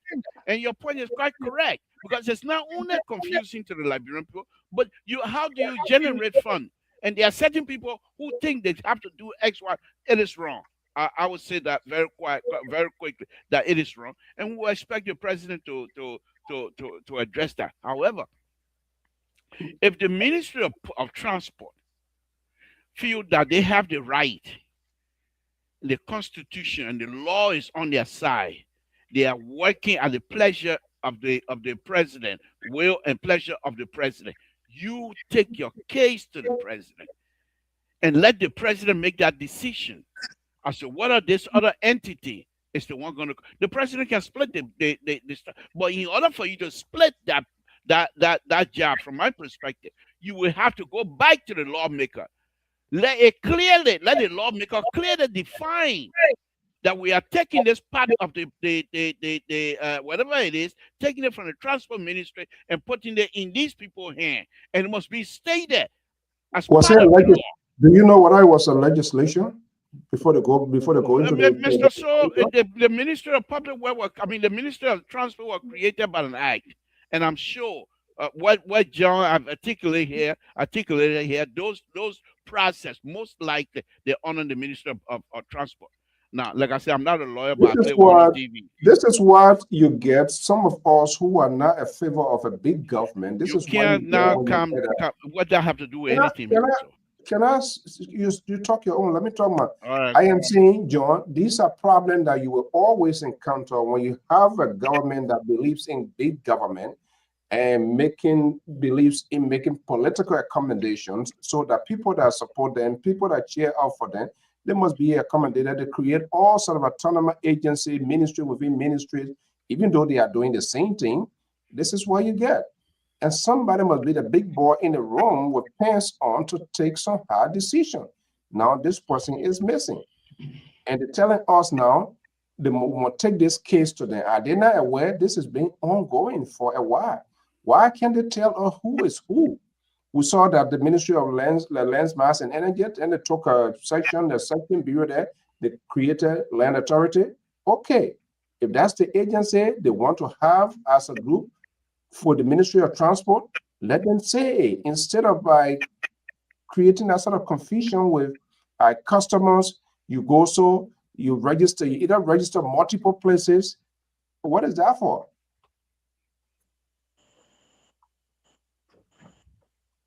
And then the liberal so I think if John facts are legitimate and they can be proven beyond all reasonable doubt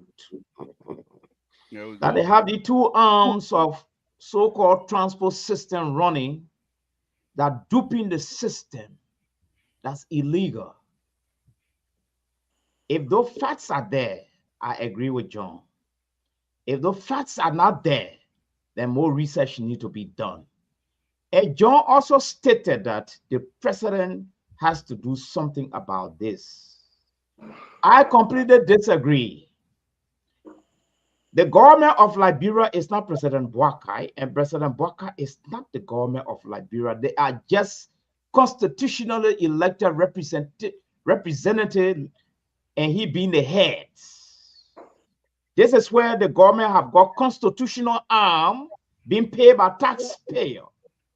So if John's analysis is correct and he has those facts, then my challenge to John now is, where are the proactive civil society entity that's supposed to be speaking for and on our behalf, challenging this issue and proving the facts, so that the population is safe? Have we taken our case since we have the facts to the Justice Ministry? because these are illegal issues. The president got nothing to do with it. The Justice Ministry have to advise the president. Have we gone there with these facts? Or it's just one of those opinionating issues around town that's going on, and we have not done our research and we don't have these facts?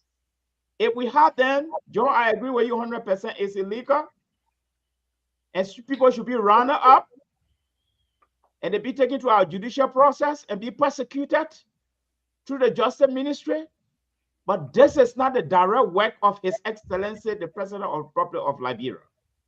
Because what I noticed now in all our discussion here, the president, this is not CDC government. Where Georgia is the party, the government is Georgia, the citizen is Georgia, all the followers are Georgia. We pass those stage right now. Thank you. Okay. Joe, you want to respond? I know it's late inside Liberia. You want to respond to him? No, I think I'll give the opportunity to Dr. Mali to verify what we're saying, but I disagreed on the president being exonerated. One of the things we fail to do, and sometimes it creates a lot of problem for us in our democracy, is that we as the supporters of the government makes excuses for the president. We saw this during the CDC administration and we raised some of those issues. People tried to make the president immune from the mistakes that was going on. People say, oh, the president is good, but the people around the president are then doing it. These were the rhetoric we're hearing. But in the end, the Liberian people entrusted the president. The Liberian people did not elect a senior councillor Oxford Tway. They didn't elect Commissioner Coleman. They elected President Joseph Yuma Boakai. So our argument is that everything rises and falls on leadership. The president has an opportunity to provide leadership to bring relief to the Liberian people. I've experienced this personally, and what I'm saying here today, I can show you proof. The policing process in Liberia has been commercialized. Reason being, traffic management on one hand is a profit-making entity. And the sole purpose of traffic management as a private entity is to maximize profit. And this is the institution that the police are enforcing everything from this institution. And recently, this was demonstrated. It was manifested in the act of boycott by the police when the Ministry of Transport had this digital program for vehicle registration. All other entities of government were present, but the police was not present. The police so far is the only entity that is enforcing what traffic management is doing. So we are saying those are things that affect the everyday life of the Liberian people. I encourage Dr. Mali to interact with some Liberians here because I leave my house and go to the University of Liberia to teach every day, and we encounter these issues with tricycle riders and young people. And this is becoming a chaos. So we cannot make the president immune. We cannot say it's not the president's responsibility, it's the minister's responsibility when the minister, in fact, serves at the will and pleasure of the president. Because tomorrow the Liberian people will not say we voted for Councillor Toye. They wouldn't say we voted for Minister Salif. They wouldn't say we voted for Colonel Coleman. They will say the presidency or the Barker's administration failed to resolve this issue. So those of us who support this government, those of us who mean well for this government, we must be able to speak truth to power. And that is saying to the president, this is an opportunity to exercise leadership. It's an opportunity to intervene and make sure that the entity, like the Labour Progressive said, that was created statutorily for this function, is empowered to carry on this function. I think that is where we disagree, because everything we've seen so far from Dr. Mali is an attempt to present the president as the injust and make sure that all of those around the president are used as collateral. So whenever there's an issue, they have the collateral damage. He said the minister of this, the minister of this, and giving all the plausible deniability to the president and making all of the ministers collateral damage. We've seen that before. In the end, the president will be voted out because of the conduct of the ministers. So we've empowered the president, and we expect that the president will exercise leadership on those key issues. Quickly here before we go, I can't go without touching this here. We saw the president. May I respond to John, please? Mr. No, there's no response to No, respond no, here. no. I mean, I need to because the audience here know exactly when John make that statement, you would think that he was directly talking to me, and because yeah, so I need to respond. The papa is yeah, why you run away from the papa is guilty? They're not the president, people are around. We want what? We want what? I need to respond. I need to respond, Mr. So when we make these arguments, John, some of us make the same argument that you frown on. To be What honest. which one? Tell us now. That the president, it's not that we're trying to have the president immune from his responsibility of taking from his leadership position. No. Here is our argument. Some of us, we argue that this is a team organization. It's a team concept. And in a team concept, you have leader, captain, and you have the team players. And each one of those players are responsible, are given responsibility to carry out something. Now, you would say that if the man is not playing, he's doing taking out his responsibility on the field, remove him and bring somebody else, which is okay. But that also will sow chaos in a leadership that if you're not mindful. So I am not arguing that the president should be immune from these kinds of stuff. No.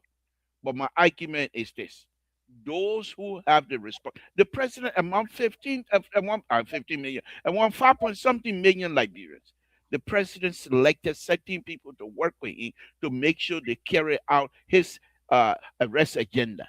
And those positions, they are not those are privileged positions. They are not entitlement, but there are certain group within that administration, I believe, that consider those positions to be entitlement. And as a result, they are not willing to see the president's agenda as something to carry out effectively to help the entire population. They are there, some, I believe, are there to enrich themselves. Some, I believe, are there to make sure that they carry out certain things for certain. It's my interest. They seek the interest of those who they believe will be in their corner. And you cannot run a government like that. Now, having said that, the president, on the other hand, is the leader, but he is at a position to say, I call you and need help. And if you are not able to help me, you as an individual with a conscience, if you know you are unable to produce, you have to get out. There are some leadership that don't like to put themselves. Who brought them in? Mr. So the liberal is on the floor. No, this is not right. No, but let me make my statement. Let me finish. When John was speaking here, you didn't ask no question. So let me finish my point. So the president, there are some leadership that don't like to bring these kinds of problems to themselves. Well, you might consider it a good leadership, but I consider it a problem of firing this and firing that and firing this. Now, you remember, if you can remember, a few times ago, the president made a striking pronouncement to say some of these people, we don't know them. They were recommended to us. Now, in that sense, a friend recommends somebody else to you. The government itself need to do some due diligence. So my point to you, why I agree with you that the president is not to be removed from the whatever situation it is. Let us also understand that the president has the ability to compartmentalize, and so in that respect, the president is saying, "You go here, you go there, do your job." Let expect Liberians to be responsible for themselves. Let expect Liberians that are put in the position to be able to do something that is right. And if not, let's continue to discuss it. But to hold the president to that, to say the man is not doing well, therefore that's what I come in and then I try to be the buffer for the president, to be honest with you. Sorry, John. CEO, 10 minutes, please. So what do you mean by 10 minutes? The president should find an apartment for them? I said compartmentalize. That's why I thought that all of them, because so they were, the problem was with them, they were compartmentalized, and so we have a everlasting headache. Yes, CEO, just 10 minutes, please. I think there's assembly is raising a very cogent issues, but it's like I see some of the issue going on a track. Democracy is not guarded by rumors and speculation. Democracy is guarded by rule of law and facts, not circumstantial facts. So if people in the system, like John said, there are evidences and people been talking with him, those are very good things. Our society is built and run in that direction. But it's contrary to democratic tenets. And our democratically elected President Boakai, I don't think he was elected to be making decisions on the basis of rumor and speculation. He would be an irresponsible president. He can't do that. And secondly, it will always involve the president on all the issues. We will be turning him into a dictator. And democracy doesn't support that. That's why we get very armed. But my question to John tonight here is this. You're raising very valid issue. Where are the civil societies that's supposed to be speaking and taking governmental tax on this issue? Have we got people going to the court on this issue with their facts? I was seeing these things. The last time the national identification exercise was on, and I learned there was a lot of dubious practices according to my assessment. And some people took the issue with the Justice Ministry, and the Justice Minister advised the president to put a halt to that thing there, and the president did. All right? So what we are referring to, the case in point, is illegal, is dubious. And democracy doesn't support these things. So we cannot be running Liberia on the basis of rumors and no facts. So if you rather have the issue and you are attached to any of these civil society, channel it through them and let the take government on in a court of law. Thank you.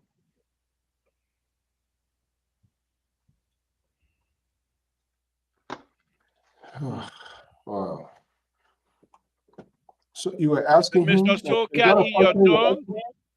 Is that a question? Yeah, I mean, this is just enough to, you were asking him question? Yeah, where are the civil society? Because looking at John want to run this government on the basis of rumor and speculation. And democracy does not support that, John. You know, I know. And we cannot encourage the president to be a dictator, to be everywhere, when he appointed these people on taxpayer money and they are qualified. You see? So, John, we passed that stage. But where is the civil society to be speaking on our behalf with their facts? Go to the court. Thank you. Why are you not going to the court, John? Your audio, check your audio, John. Oh, no. I'm not sure why.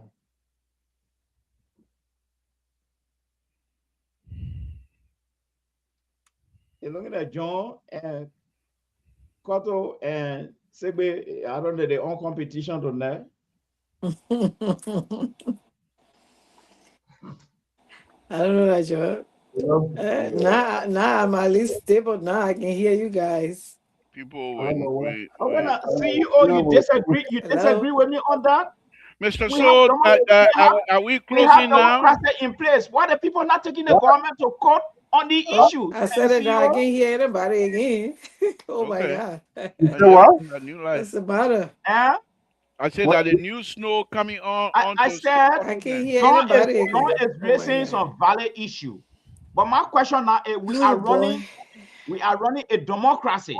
Why people are not taking the government to court on this issue? If people are in the government pocket, many of them, Dr. Mali, many of the people are in government pocket. How do we take them to court? Oh no, that John answered that. And Libra. All right. Just okay. I don't know. Are we closing now, Mr. So? Why are you so uncomfortable tonight? You want to run out? Can you hear me now, Mr. So? Yeah. You know, I love the response from Dr. Mali. whenever there's an issue surrounding the government handling of issues, his popular diversion is to ask for the civil society. And that is intentionally done again in an effort to immunize the president and say the civil society should govern the country or they should go to court. I think the very fact that this platform, which is well respected in Liberia and listened to, if we can come here and raise those issues, societal issues, if we're using this platform to raise those issues, I think they are sufficient to claim the attention of the government. And for you who have some proximity to the government or maybe support the presidency, it's also an opportunity for you to get those issues across to the necessary people to do their background check. We are in Liberia. I'm in Liberia currently. There is no secret in Liberia that there has been some confusion around this issue of who can issue licenses and registration. It's an everyday conversation in Liberia. And what we are saying it in our position as civil society people because we have the right as well to raise those issues on the platform. We can do advocacy through this media. So it's getting to the presidency. When you talk about facts, I don't know what you mean by facts because the statement from the Minister of Transport, I think it should constitute sufficient fact. The statement from the Minister of Transport is sufficient fact. So unless if you want us to jump in the street and use the other approach, maybe to protest and be confrontational, because when you ask for the civil society institution, you have the University of Liberia students who are using other approach, and it becomes a problem, and people characterize them, as being violent and other things. So if we sit here and raise those issues, I think they are credible enough. At least if you don't believe us, the least you can do is to go and probe further. Maybe ask people who have proximity to the government and say, what is going on with this issue of traffic management? I think that's an opportunity for you to go and probe further. But it cannot be a regular thing that whenever we raise those issues, you refer us to civil society. Where are the civil society? Where are the civil society? Because there's no one entity or uniform civil society. There was the stem in the street protesting for some other reasons. There have been people protesting for issues of rape allegations, and there have been motorcyclists protesting against the action of the police. So those are efforts in addition to what we are doing here to raise those issues. So the issue of facts, I don't know what you consider to be a fact because there are certain issues that are occurring, and you don't need any fact. Like you said, it's very open; everyone can see. So I encourage you to verify those issues because as I conclude, those are very important issues. Those are issues that the president should be addressing to the Sona. Issue of this traffic management, issue of job creation, which I think the government has not done so far, but has made a very, very, very, very broad statement that they've created 70,000 jobs, having told us anything. Those are concerns people are having in Liberia. When we spoke to some of our colleagues after the president address, issue of the economy, people are having some challenges. There is some level of growth on the book, but the growth is steadily reflecting in the life of the Liberian people. And in such a situation, when the masses of the people are hungry, they don't understand theories. What they want to see is that the material conditions around it are changed. They are not interested in the intellectuals who are giving numbers and data. So we are still looking forward to the government substantiating those claims that were made today. Until these things are done, we'll consider those statements from the president as a wish list. Thank you. Okay, before we go now, we're going to be, and everybody can just do that in your wrap out. That was something profound today, Sona. First of all, I personally, I just feel that should have been like a report to the General Assembly. The Sonat should be very succinct. What the government achieves, their next priority to tell the Liberian people, but we have this 1 hour 20 some more meeting that can even cause any diplomat and anybody to pass out to do anything that the people that are working on this president's speeches, they need to do better. But two, the president was speaking to reconciliations, and there has been this conversation also reflections on what happens. Now, with your background, John, it is before the court, and we know how influential the executive or presidents in third world country, which Liberia is no exception. The president, when that incident took place, the president went there, and he was more or less, he was upset. He has a right to be upset. but that political tolerance was not exhibited. People were going to, names were called. And we saw that being repeated today, why it is in court. The president now is coming that people will bear the full weight of the law, they will be done this. Wait, let the court is in court. The government yet to, they can't even form their own juror. That has been abandoned. And they're coming now to tell us that in the legal world, and you can better tell us, that seems to be the presidency now is interfering with the judiciary system when the case is yet to be concluded. Was that a right thing for the president to do what he did today? In your mind?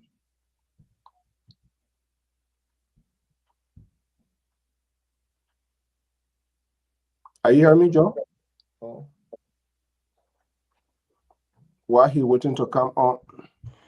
No, Mr. So it's obvious that there's always been a historical issue of executive overreach where you have presidents out of passion, you know, throwing out statements that have the propensity to question the credibility or the delivery of justice.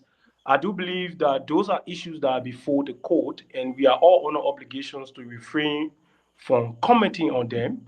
And if you have a person before the court, the fundamental right you enjoy is fair trial, is due process of law. I think the process started and the prosecution, the government of Liberia prayed for the jury to be disbanded. So this was a request from the government of Liberia that said we no longer believe that this juror is capable of delivering a credible verdict. It was not the defense team. All the defense is waiting for is for the government to make a case. And I think we are looking forward to that. We can comment on those things that are before the judge, but I don't think the president should use that as a political statement to say that people are going to bear the full weight of the law. I think it suggests to the Liberian public that the full weight of the law means that people should necessarily be found guilty, which is a violation of the rights of the accused to fair trial. So I don't believe the president should be making such a statement. I think what the president should do is to remind the Liberian people that under his watch, people are going to face the law. People are going to have the opportunity to be heard before they are condemned. Thank you so much. Libra, Dr. Mali, your follow-up? Well, from what I'm gathering from John expose tonight, it seems to be John is speaking in the capacity as an opposition leader.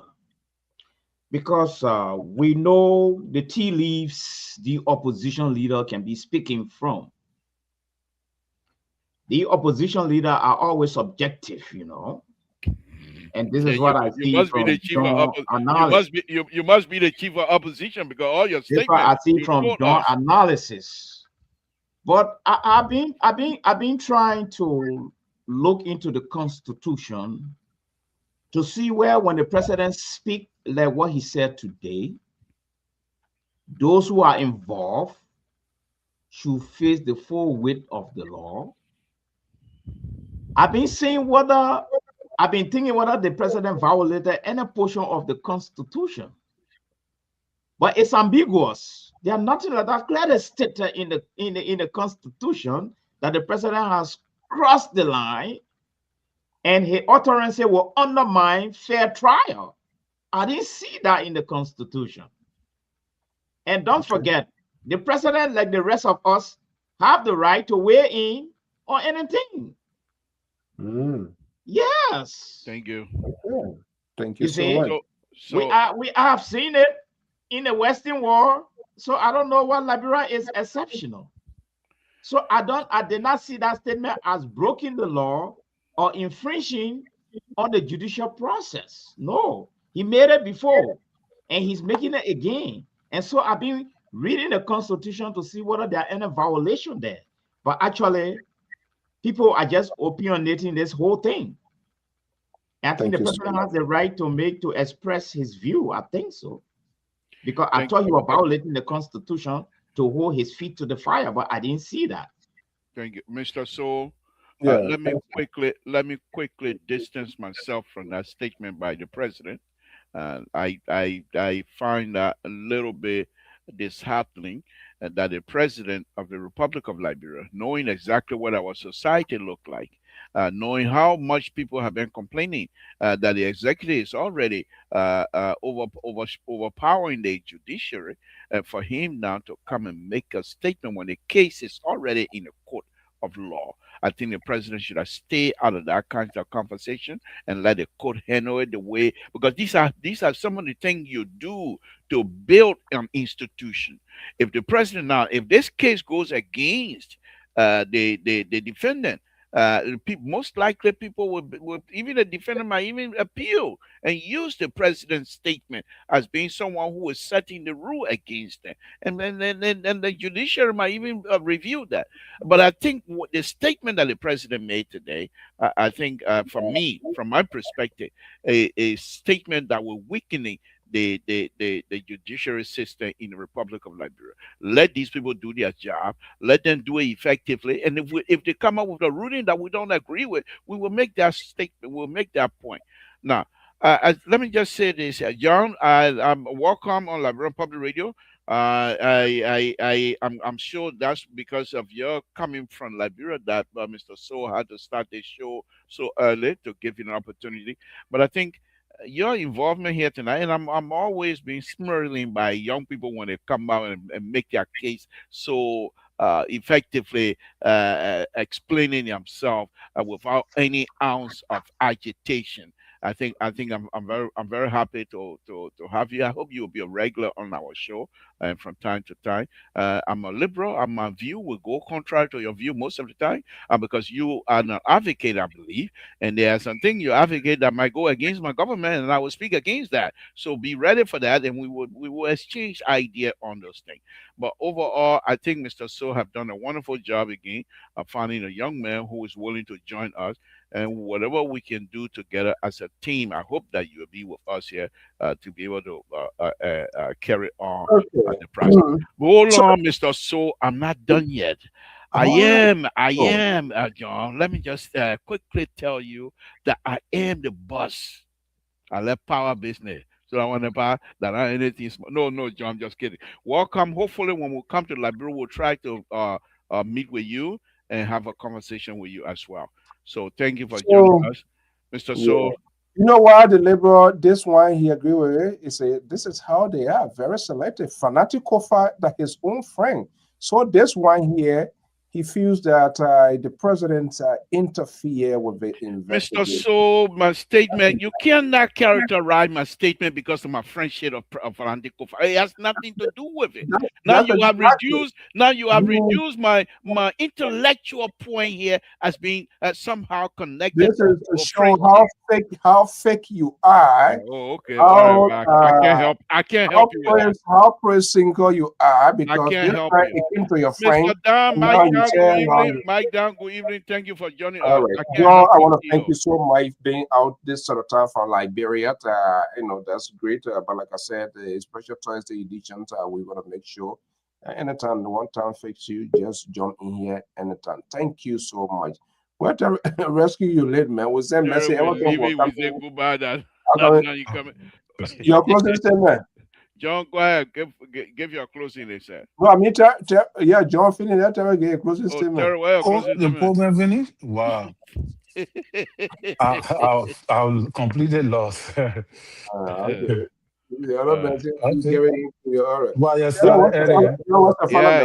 Thank you. Let me say thank you to Mr. To, Dr. Male, for this interaction. I think it's very important. I always tell young people that we should engage in government more constructively. And this platform, for me, stands out as one of the most credible platforms, entertaining diverse views on those issues.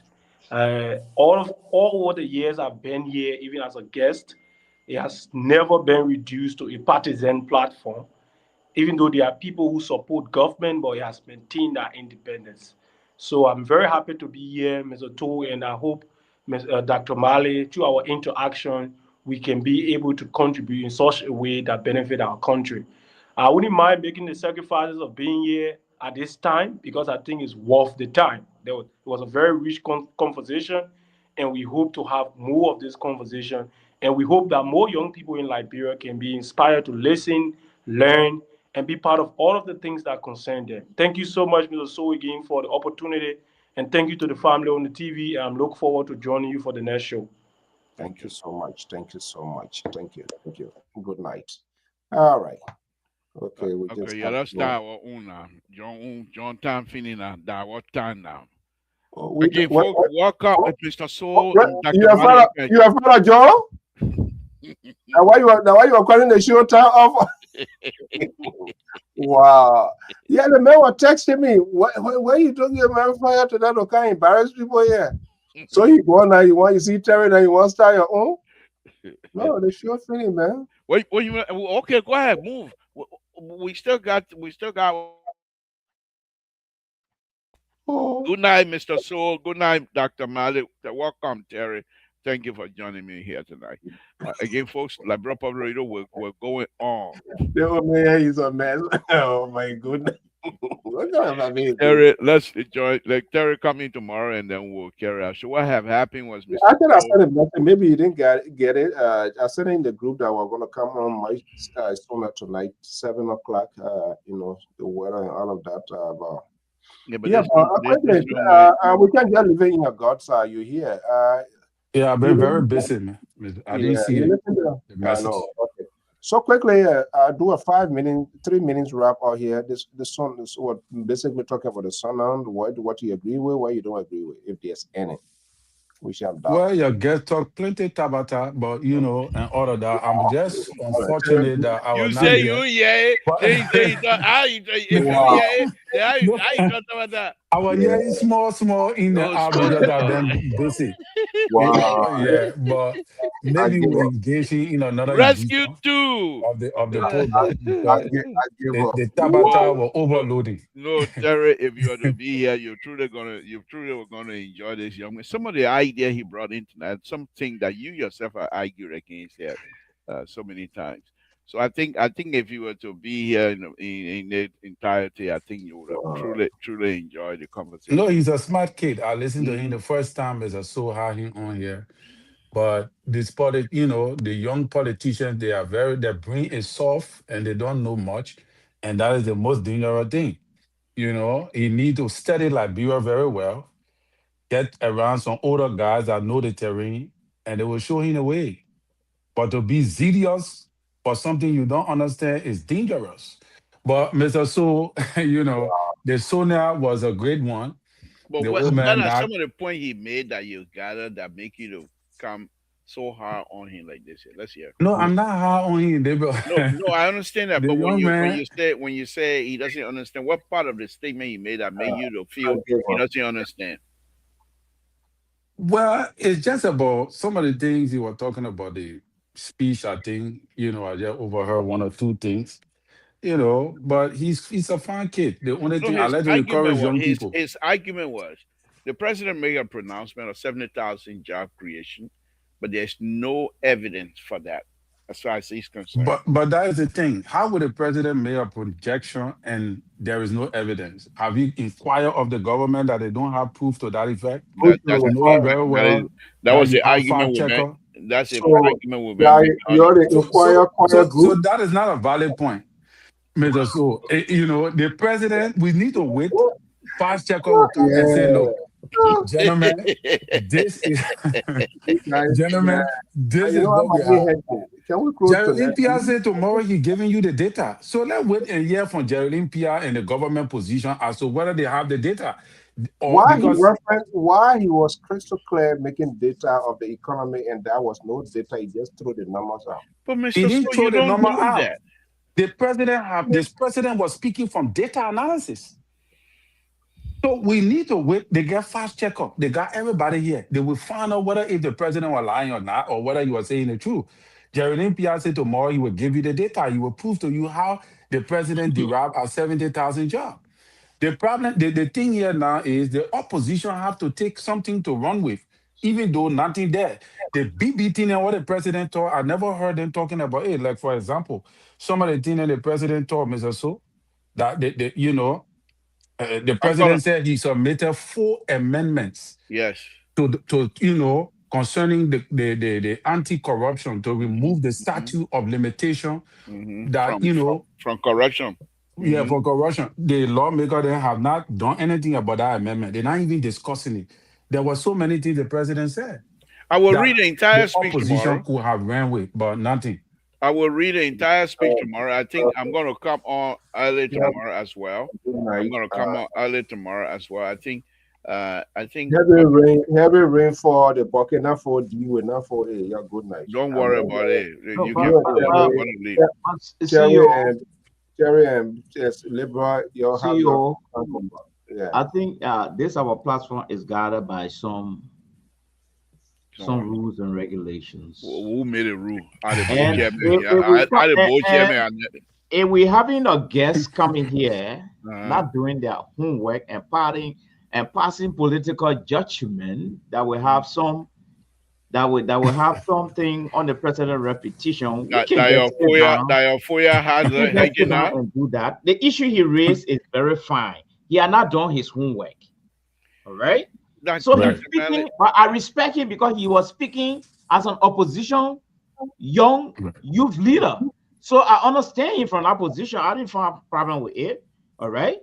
But what I'm saying, we have even you and myself know in this country we have civil society. They even take government to tax on so many issues. So if we have too many dubious things happening in Liberia, but Dr. Mali, I think you are. Hold on, Mr. So. Just hold on 1 minute, Mr. So. Dr. Mali, you and Terry, you guys are very wrong. You guys are very, very wrong on this. Wrong on what? To even bring his name up and say that he doesn't have the fight and what have you. This is the reason why I'm saying he's no. Hold on. Let me get you my reason. No, I will tell you. I said you're wrong. You're wrong. What you man? I said you misquoting me. Okay. You don't have the fact. Okay. I said when you get a fact, let it go to court.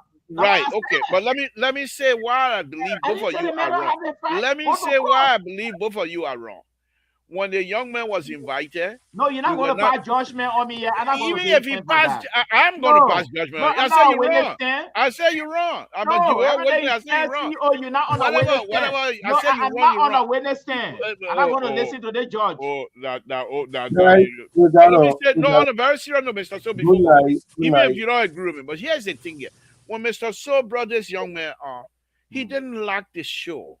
We all came on and were given the opportunity to disagree with him, which make it even play. Yeah, but then for you to come back now to come bring up ridiculous. The thing I said to him is the same thing I said. Yeah, but why will you come and say this platform? We have a rule. Use the civil society to go to court. Yeah, but why will you come on and tell us that the platform has a rule that we have to enforce? Also, you don't have a rule?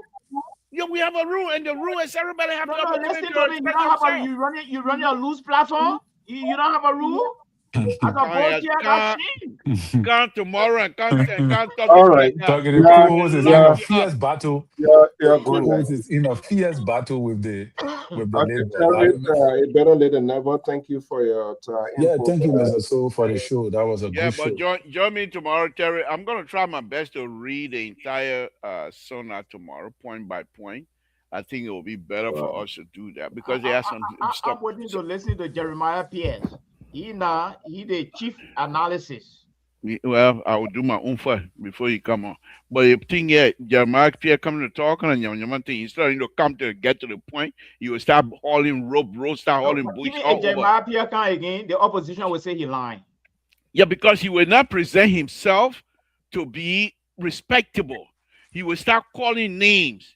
He will say, instead of him to come out and say, look, these are the evidence and these are the point. You will say, look, I got it here, but listen to what the other person said. Listen to what that one got to do with anything. No, when you do that, when you do that. What? Okay, watch and see tomorrow. But that's what the information minister do. Yeah, but you don't call other people's name. But the man supposed to make the opposition weak. And folks, he have to dismantle them. That is his job. Trouble in your camp. Terry. Mr. Sue. About these mental people. Mr. Sue, I like your approach, man. That young picking, he's smart to bring him on the show and expose him to Say that young the opposition.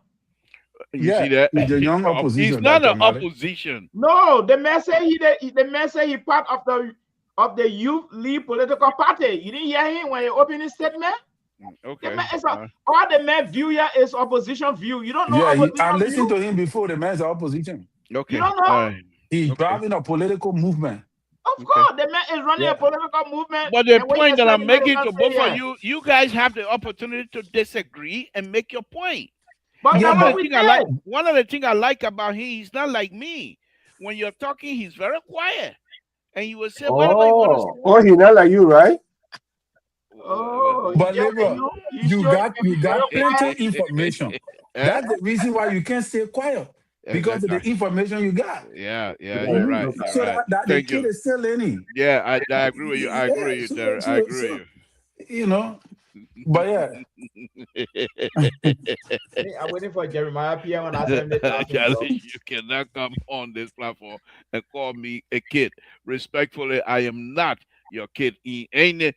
John, this is what we do here, John. I mean, you can't come on LeBron Public Radio and not have a taste skin. You have to. Hey, but my man, come on the show. I just want to teach you small. Come on. You can't. Don't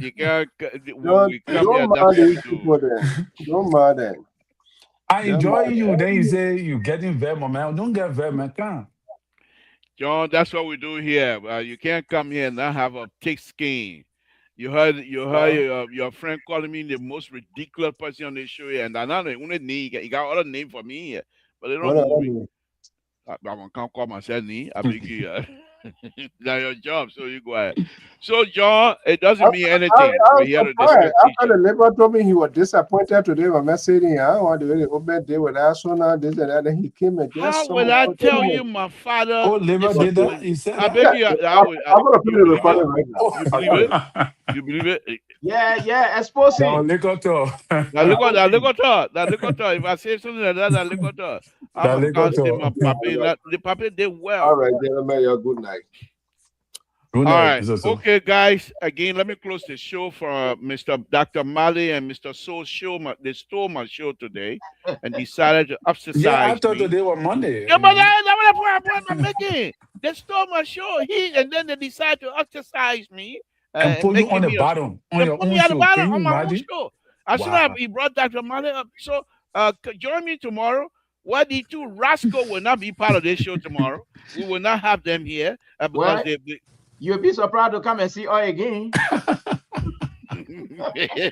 here, Jack Man show. Tomorrow Tuesday? Yeah. I'm here. You think that my business, the snow that's stopping you from going up? If I see you, we come here 4 o'clock in the afternoon, so John can come. I'll sit in here for him again tomorrow. The man said, why you took them ever? I'm moving for here. I said, no, he left the screen. We'll come here 4 o'clock so that John can be invited. John will come for here again. The man run that way. After Nepal, no eating. I think you'll be so, no eating good tonight. Yeah, well. All right, guys. All right, okay. All right. Yep. Thank you, Mr. So. Thank you. All right. Thank you so much. Okay, well, folks, that does it. We want to thank you so much for sharing. Hey, Mr. Hinnan, what's going on? Alvin, hey, it's good to have you. Ty John, thank you. Joyce, how you doing? Hope everything going fine in Minnesota. Morris and the rest of the folks there. Eric, how you doing? To Sharif, thank you for joining us here. And of course, our own Mike Dunn, right there. It is our Africa Bureau Chief of the Liberia Public Radio. And I will say a big thank you to our guide, our legislative reporter, talking about Attorney James Kabar for the excellent reporting coverage today during the president's speech. We want to thank you so much, and that is include the management team led by Mr. Dan and the entire crew for that excellent job. Until then, folks, thank you so much and have a pleasant day. Hey, rescue Uncle Clarence Davis. Oh my God. Clarence, your guys then what's all over the place again tonight. Have a pleasant time. We'll be back here by God's willing, same time, same station with another editions of Lpr-Tv Live with the analysts. Will be here in a wide range conversation. Have a pleasant evening. By God's willing, we'll be back here for more program. Thank you so much and have a pleasant night. Bye-bye.